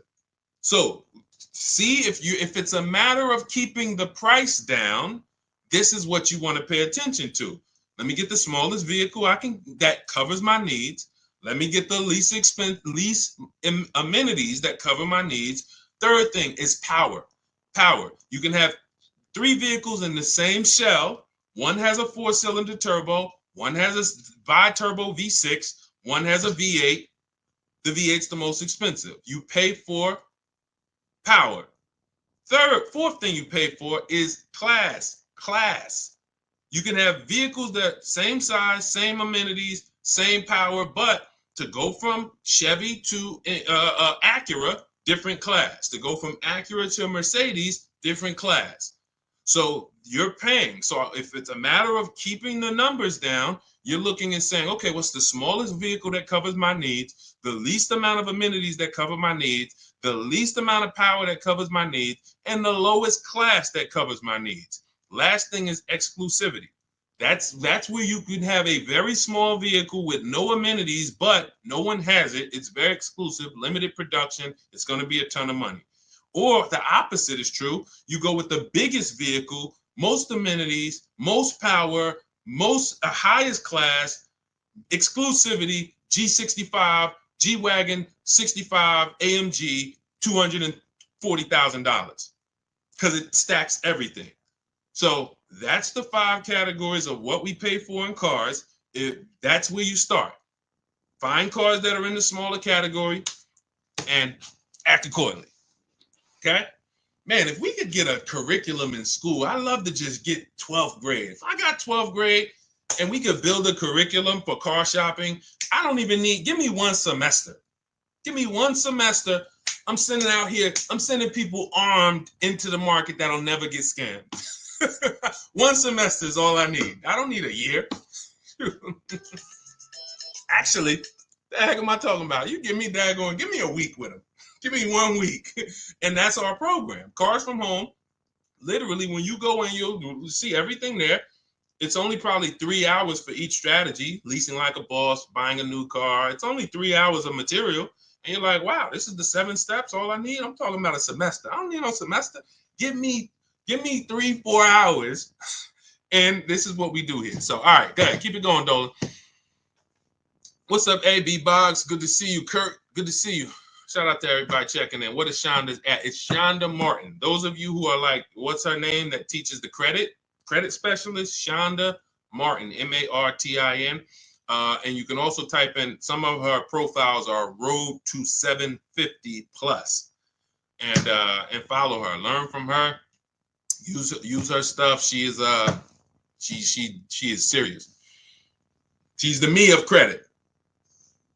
And I don't say that lightly about myself. I say that in humility. It takes time to become a specialist. It took decades of me in the car business learning and being a finance manager with Mercedes, with Ray Katina, and seeing the numbers and working with the banks and seeing negative equity. Who has negative equity? Yeah, we got to talk about that. I know there's tons of people on here with negative equity, but no one's asked a question about it yet. It takes time. So when I see Shonda, I see someone who's put the time in to learn the credit industry, the ins and outs, what works. She's taking classes, courses, and that's why I recommend her to everybody. Everybody. Go ahead, Dolan. Is it wise to have a Mercedes up to 8 years old, or are they now money pits? Well, as long as you can pay cash for it. We teach something called the rule of 72 on the 10th birthday. Who's heard of it? If you've heard of it, type $signs. The rule of 72 on the 10th birthday means we do not take a loan longer than 72 months. That is the average loan in America now, and that's the cap. If you want to take an 84-month loan on a car, that's like a 40-year mortgage. And unfortunately, some dealers will talk you into taking an 84-month loan because you're not making them compete. So when you're not making them compete against their competition, what they're doing is now trying to say, all right, we want to make this much money selling you this car, and we're not going to take less than that. So instead of actually taking money off as a discount, we're going to show you a longer loan to see a lower monthly payment. And that's like, okay, here's your payment, miss. It's $6.99 a month for 72 months. Oh, well, that's too high. Okay. Instead of taking money off, they say, well, good news. If you take 84 months, your payment is now $525 a month. Oh, okay, I'll do that. You lost because they just stretched out your loan. You're going to pay more interest, and you're paying too long for a vehicle. And so that's the 72-month part. The other part is we don't take a loan. We don't want a car being paid on past its 10th birthday. When I was at Mercedes, I'd see people come out the service department, tears, not actually crying, but you could see that they were close to crying. I remember one guy, he had a blue ML, it was a GLE, might have been an ML. And he said the ML, the GLE used to be the ML. And he said, man, I just did brakes and tires on the truck. I did my service. And they were telling me if something broken on the truck that I need to fix. So the tires and brakes alone was like, I want to say like $3 to $4 grand, if I remember. Then the service itself was probably another 500. And then what they were telling him he needed to fix was like 2,000. Now, some of you might say, well, that's horrible. That's like $6,000 on a vehicle. If it's paid off, then that's okay, because I'm just going to put the money in, service the vehicle, and keep it for another 2, 3, 4 years. But if you have a payment, this is what I call the 4 expenses. Payment, insurance, gas, maintenance. I didn't used to add gas. Now we add gas. Depends on where the gas prices is, gas goes in there. Because literally for some of these vehicles, gas is $200-300 a month. So, but when something breaks, that is what had people coming out in tears, because I remember we would be in here and you just hear boom. We're in the showroom, boom. And at first I didn't know what it was.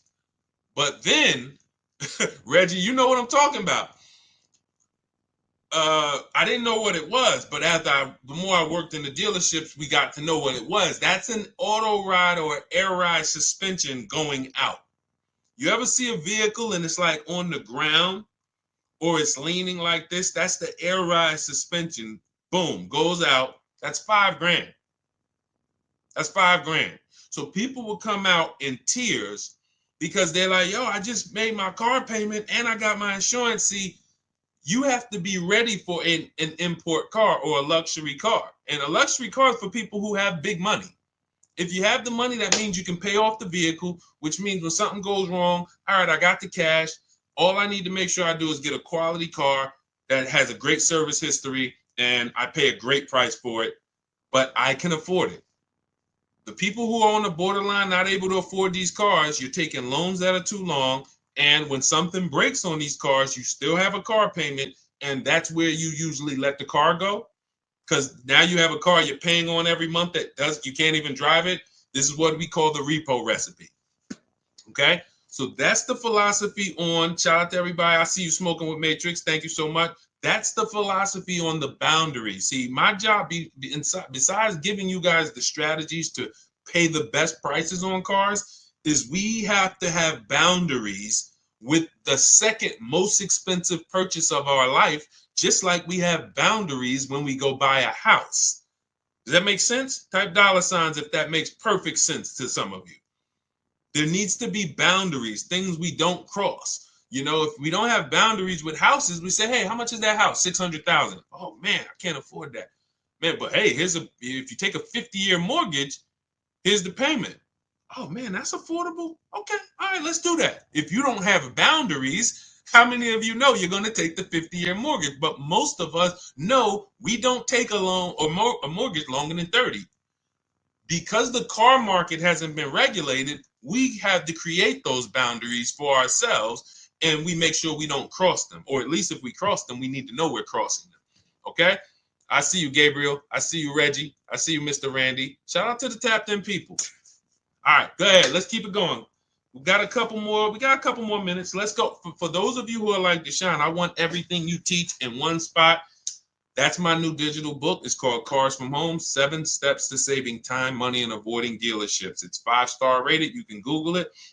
And we are about results. That is a 7-step system to below market used car deals, below market leases, below market new car deals. And it's going to guide you every step of the way. The first step is the most important question. Step 7 is delivery. So by the time you get to step 7, you are setting up your delivery or your pickup of your vehicle. And that is what it is. We have a welcome offer. The book's normally $97 and it's worth every penny.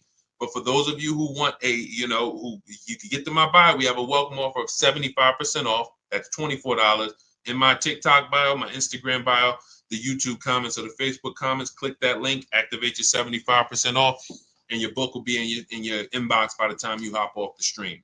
All right. Also, for those of you who would rather work together, you see some of the people that we share here. And you see some of their stories. I got to read some of these. Before we get off, I got to read it because we got a bunch of new people that have sent me pictures, and we got, a bunch of people that got cars in the last, month. So we got to, we'll go over this. But these are the things that, for those of you who are like, hey, this private Facebook group, that's our done with you. You don't, that's our done with you. The book is for people who do it yourself. I have A to Z in there. Deshone, give me the strategy. I will execute it. That is the book, Cars from Home. For those of you who want community and you want support, we do 2 coaching calls a month, and you want to be in our Facebook group where you could ask questions. You want to click those links and click Done With You. Shop with Deshone. And you do have to see if you qualify for that. But if you qualify, then we'll be shopping together. All right? Go ahead, Dolan. All right, it's already up. Nobody's giving away autos like the internet says they are. I don't care. I'm not the internet. Look, these are deals. Look. 2025 Yukon, they dropped the pricing down to about 70. BMW sold it to Carvana. Hold on.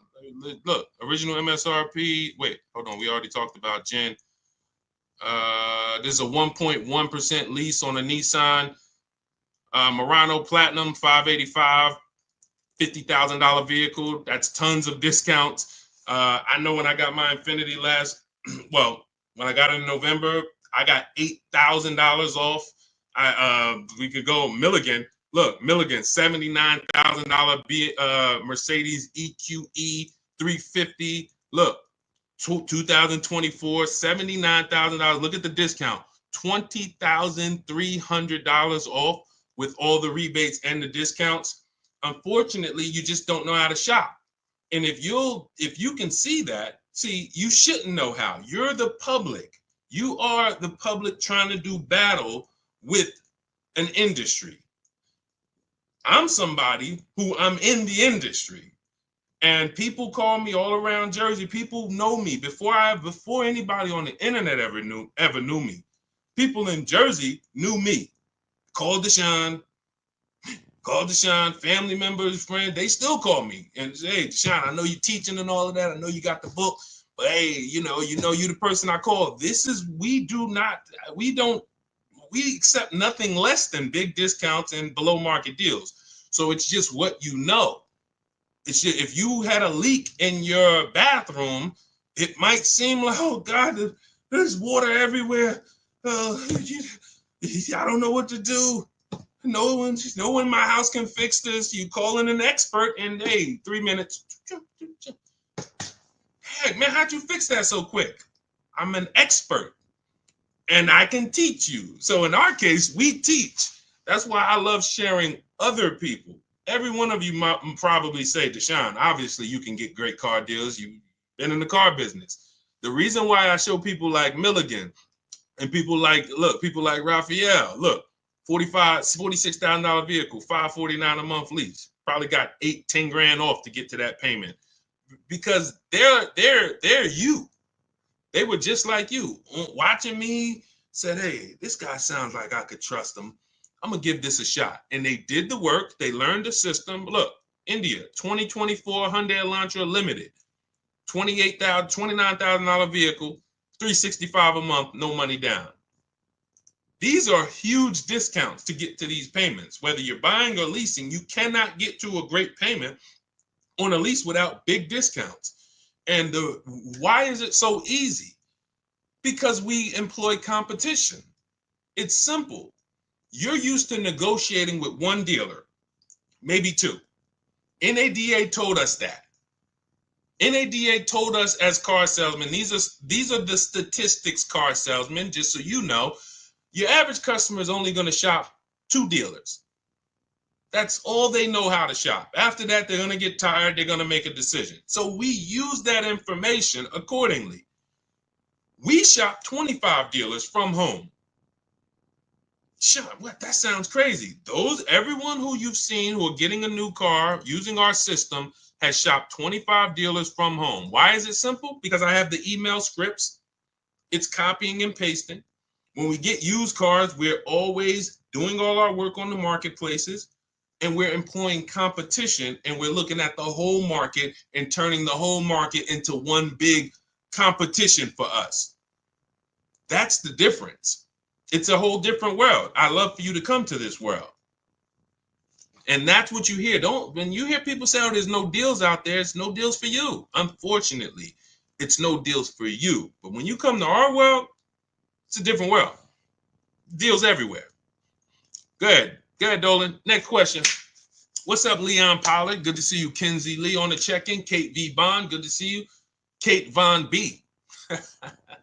What's going on? Thank you for y'all running up the likes on TikTok. I appreciate y'all. If you spend time with us, every couple minutes, you just like, man, this is good. That was good.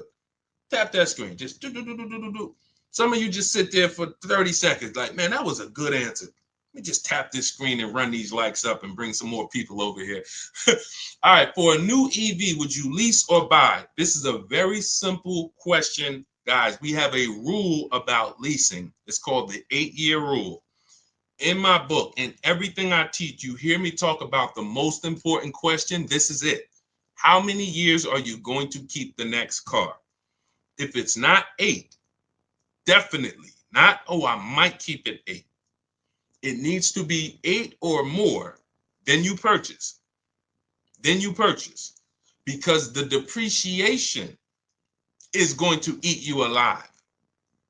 It's going to eat you alive in the short term. You buy a car, and cash buyers, you know this better than anyone. Because you're not, unfortunately, payment buyers, They manipulate the payment and you don't really see what you're paying.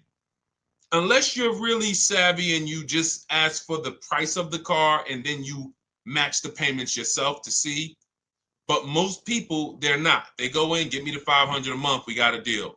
That is a recipe for a big commission because these things can be manipulated. So in the short term of a purchase, the depreciation is going to ruin you. You buy a car for 40, you come back, it's worth it. Let's just take, since you asked the question about the electric vehicles, let's just take the example of what we've experienced in the last 6 months. The value of electric vehicles have fallen through the ground. It's literally people were buying electric vehicles for 60,000 and then in a couple, literally 2 years later, they were worth 30. Horrible depreciation. How could we have avoided this?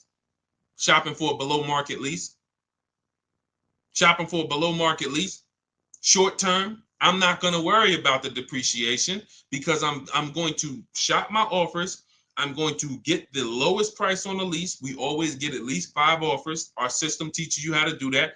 You need to get at least 5 offers, whether you do it my way or your way. If you want to call around, talk to enough dealerships, you could ask for the sales manager and try to cut through the BS and get 5 offers. You're going to see how different they are. You're going to see how different the offers are. And once you see how different the offers are, it's going to prove to you, this is why I need to be shopping multiple offers. So once you do that, you get your 5 offers and you'll see that's my lease deal. That's going to be my below market lease. If I'm purchasing though, I'm planning on keeping this vehicle for the long run, long haul, 8 or more years. And I'm not worried about depreciation. Who has a vehicle they've had for at least 8 years? Type me. Matter of fact, how many years have you had it? Let us know. Let us know. Let's get engaged, chat. Get engaged. C. Parker, hello. Hey, great car buying advice. Guess what? You can teach your info to older students in schools. Listen, I love to. Who has a car? Let us know how many years you've had the car outside. If you've had a car longer than 8 years, type the number of years that you've had that car. We're seeing people keep cars less and less. So, I mean, I don't even know if there's many people on here who've kept a car longer than 8 years. All right, I see one user 608987. I can't see my Instagram people. I'm sorry. Tomorrow I'm gonna have my device set up where I can see my Instagram. We bring your questions on, but okay, Paulie, I have a 2013 ES. Okay, this is the stuff where you don't have to worry about the depreciation. The longer you keep a car, the less you're concerned with the depreciation of it because you've gotten your money out of it. But when I was in the dealership, I can't tell you how many times, and some of you're guilty of this. I'm trying to get you out of this right now. I would be in the dealership, somebody walks by and they're like, hey, is that the brand new one? They're looking at something that's on the showroom. I'm like, yeah, that's the 2020, whatever. They're like, okay, soon as I got 3 more payments on this one. Soon as I make my last payment, I'll come see you for that one. That is 2 things wrong there. First of all, they thought they had to keep the car. They thought they had to pay the car off in order to get another car. If you thought that, you don't have to. They thought, oh, I got to have the title. You don't have to. So if you didn't know that, type of question mark. If you were taught, I thought I had to have the title, Deshone, before I could replace the vehicle, type of question mark. If that's what you were taught, it doesn't. So that's the first thing wrong. The second thing, and the bigger thing, is you just paid an entire vehicle off, which is like a marathon. We call it. It's like a marathon. Hey, I'm gonna take a 5 or 6 year loan on this car, and then I'm gonna make these payments, and then I'm gonna pay it off, and I get my title. And then when I this is where you should be looking and saying, hey, now it's time to get my money's worth out of this car. Now it's time to make sure that I got a car outside. That thing is paid off. Hold on. I'm still trying to get on Instagram. That thing is paid off. And I'm gonna keep that thing in the driveway 3, 4, 5, 6 years. Maybe I'll pass it down to my kids or have it be a this or that. This is that time. But what's happening? We go and replace the vehicle. and we start a whole nother marathon. We start an entirely different marathon. That's what we're doing when we buy these cars that we are not keeping. We're not keeping them long enough to even pay them off, which means you always are going to have negative equity unless you're just making big down payments. So you're not even keeping them long enough to pay them off. Second, some of you are pay them off and then you go and you replace it again and get a whole nother vehicle. And then the third of you is, buying and doing it right, which is I'm paying my car off and I'm keeping this thing until the wheels fall off, or at least until I know I got my money out of this 8, 10, 12 years. So if you're not there, Deshone, I'm nowhere near interested in keeping a car that long. You should be shopping for a below market lease. And that's what should have been being taught to you from the day you learned about cars. But because they taught you wrong, and because there's people out here with big platforms and influence that tell you never lease cars, now you're hearing conflicting messages, especially because these people claim to be offering good financial advice. So it's like, wow, I can't go against them. Meanwhile, if they don't know what they're speaking about concerning cars. Investing in stocks, God bless them, may do a great job. Car advice, they're costing you thousands and thousands of dollars. So the question is, how many years do I keep my next car? If the answer is less than 8, I'm shopping for a below market lease. Not a regular lease, not a lease I see on commercials. Come in and lease this vehicle for $429 a month, and nobody who's listening to us is paying those prices. I'm shopping for a below market lease, getting multiple offers, and that's what I'm going to do. If I'm keeping it more than 8, then I'll shop for a purchase, new car, used car, below market purchase. Okay? Simple rule. And that's step 1 of our process. We call it the most important question. If you buy a car but you should have leased, you lost money. You lost thousands of dollars, probably 10 grand. 7 to 10 grand. The more expensive of the vehicle, the more you lost. If you bought a big BMW and you bought it, but you should have leased it, you probably lost 15, 20 grand. Just in your structure. Your structure is incorrect. So let's go. Great question. All right, go ahead. I see we got a lot more coming in though. Let's see. Let me try to zip through these. By the way, all of you who are like Deshone, I need everything you teach in one spot. That's my new digital book. It's called Cars from Home: 7 Steps to Saving Time, Money, and Avoiding Dealership. It's 5-star rated. You can Google it. It's everything we teach in one place, step by step. You can get we have a welcome offer, 75% off. It's normally $97. But if you get to my TikTok bio, Instagram bio, the Facebook comments, and the YouTube comments, click that link. That'll activate your 75% off only for 30 minutes. And you can get your book for $24. It'll be in your inbox in 3 to 5 minutes. All right. And you'll have the blueprint. For those of you who want to work with us and shop directly and get coaching and be in our community, we do coaching calls twice a month. And instead of reading, you want videos, you can click that button that says Shop with Deshone. See if you qualify for that. And either way, that's our way of making sure that you have no excuse on not having access to affordable information to make sure you pay less than everyone else for cars. If the lease has 5K less miles than the terms, will they credit me the difference? No, but you want to do an equity assessment. This is step 2. We just went over step 1, leasing versus buying, most important question. Step 2 is equity assessment. We need to see, can we sell this lease, break even, or make money? What you want to do is call the bank. Do not go to a dealership for this. Call the bank and ask them, what is my payoff? Once they tell you your payoff, you want to write this down. Write down what I'm about to tell you. You're going to go to these 6 websites: CarMax, Carvana, Kelly's Blue Book Instant Cash Offer. Do not use the KBB. You quick put in your year, make, model. It says your car is worth $30,000. Do not use that garbage. You're going to go to Kelly's Blue Book Instant Cash Offer, Driveway, Car Gurus, Sell My Car, and AutoNation, Sell My Car. Those are 6 websites. We get these offers. It'll take about 20 minutes. When they ask you, is the vehicle a lease, a purchase, or owned, put owned. and then you want to see what is the market value of my vehicle, what are those offers, and what is my payoff. Can I break even, or can I make a little money selling this?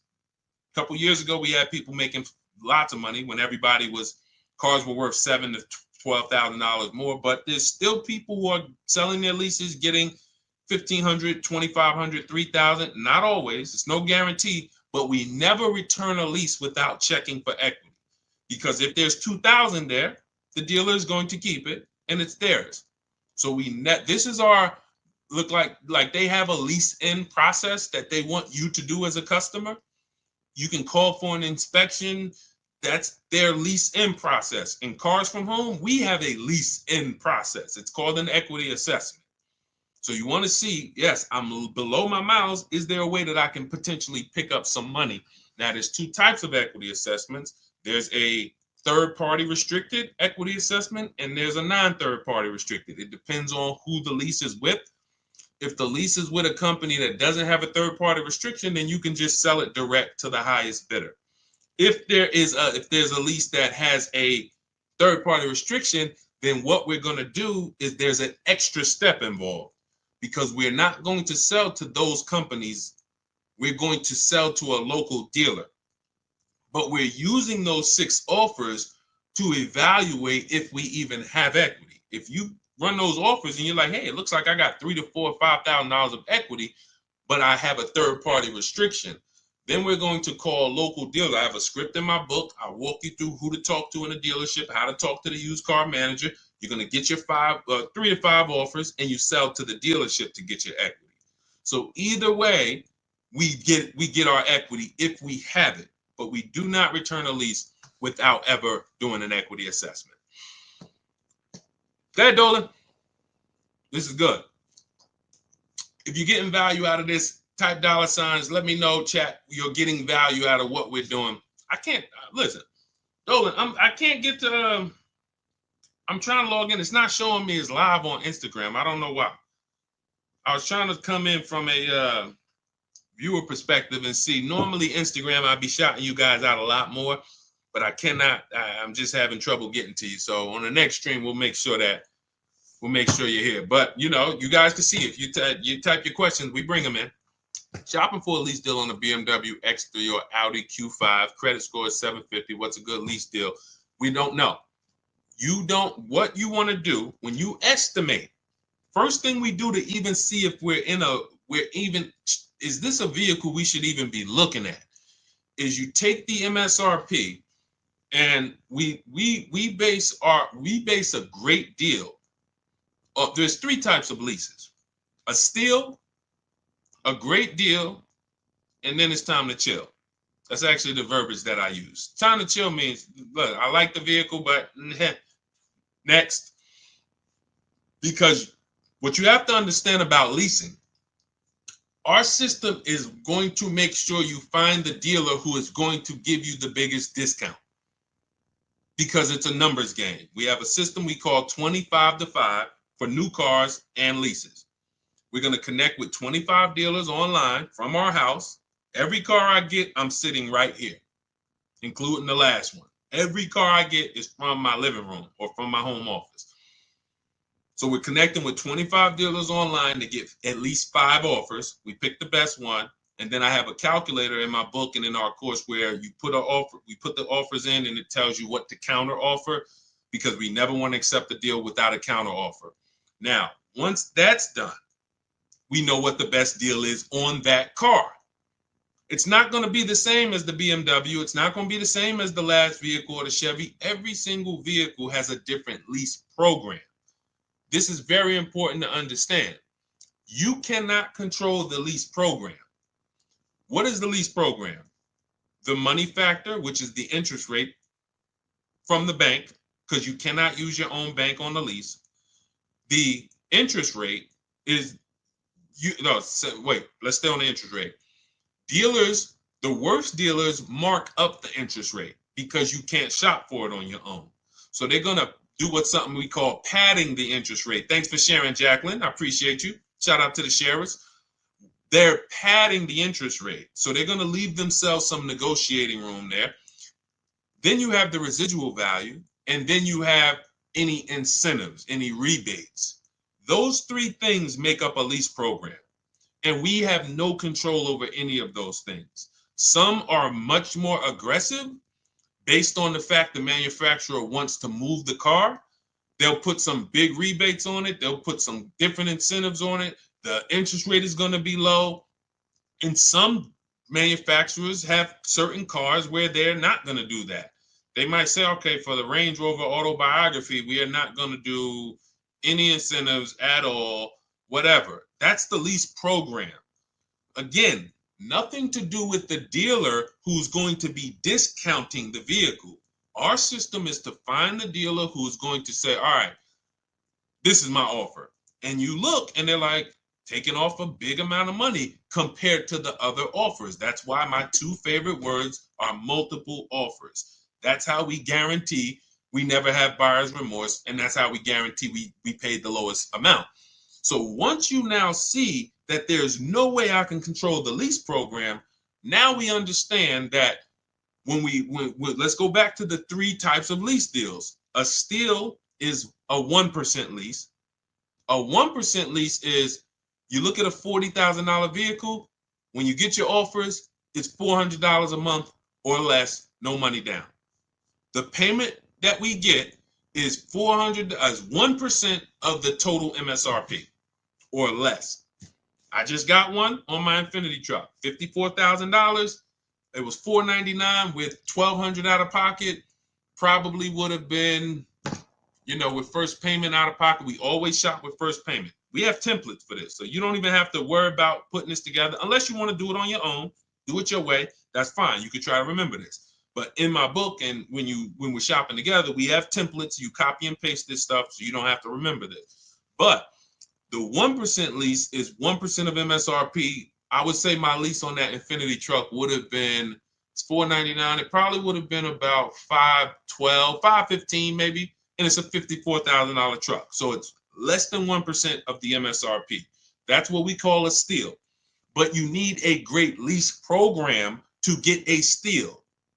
It's not just the fact the dealer took off $8,000. He would have took off $8,000 just by us, using our shopping system. But if he had a bad lease program, then it wouldn't have been $499. It would have been $690. Lease program is bad.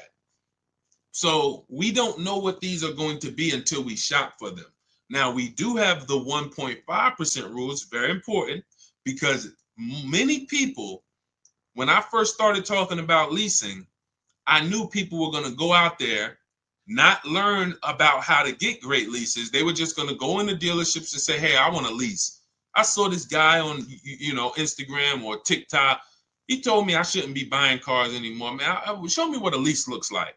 And you're going to get an overpriced lease because you don't know how to shop for them. So now, person shows you a lease, you're like, okay, well, look, that sounds better than, if I was to buy it. I'll take it. So then we created the 1.5% rule. So you would know if your payment with no money out of pocket is more than 1.5% of the MSRP, you've now overpaid for the lease. It doesn't make sense to lease the vehicle. And that does not mean you go into a dealership, hey, get me under 1.5, because then you're going to lose. You're going to lose. See, I want to use a real case of how I remember Zafrina. Zafrina was shopping for a, where's her deal? Here it is. Zafrina was shopping for a Jeep Grand Cherokee 2024. And she's in our program, and she asked me, she said, Deshone, I'm shopping for the gas vehicle. Best offer I got was like 1.19. I'm like, it's a great offer. But she was coming out of a Jeep that she had already had, and it was under 1%. So she was like, I really like to see the 1%, but she's like, I can't get it. But she said, the dealer said to me, if I took this other version, which is an electric version, that I could get it to 1%. And then I said, well, if you're going to change vehicle, you now need to run the process for that vehicle to see what the best offer is. Don't let that dealer flip you from a regular one to an electric and then tell you, well, I'll get you to the 1%. No, run the offers now and see what the below market price is on the electric. She did it. It didn't take her more than a day. She hit me back in our group and she said, look, I picked this up, end up getting a 0.88% lease, $579 a month, $66,000 vehicle. That is why we never go in telling people, hey, get me to 1%, get me to 1.2, get me to 1.5. No, that is the way to overpay.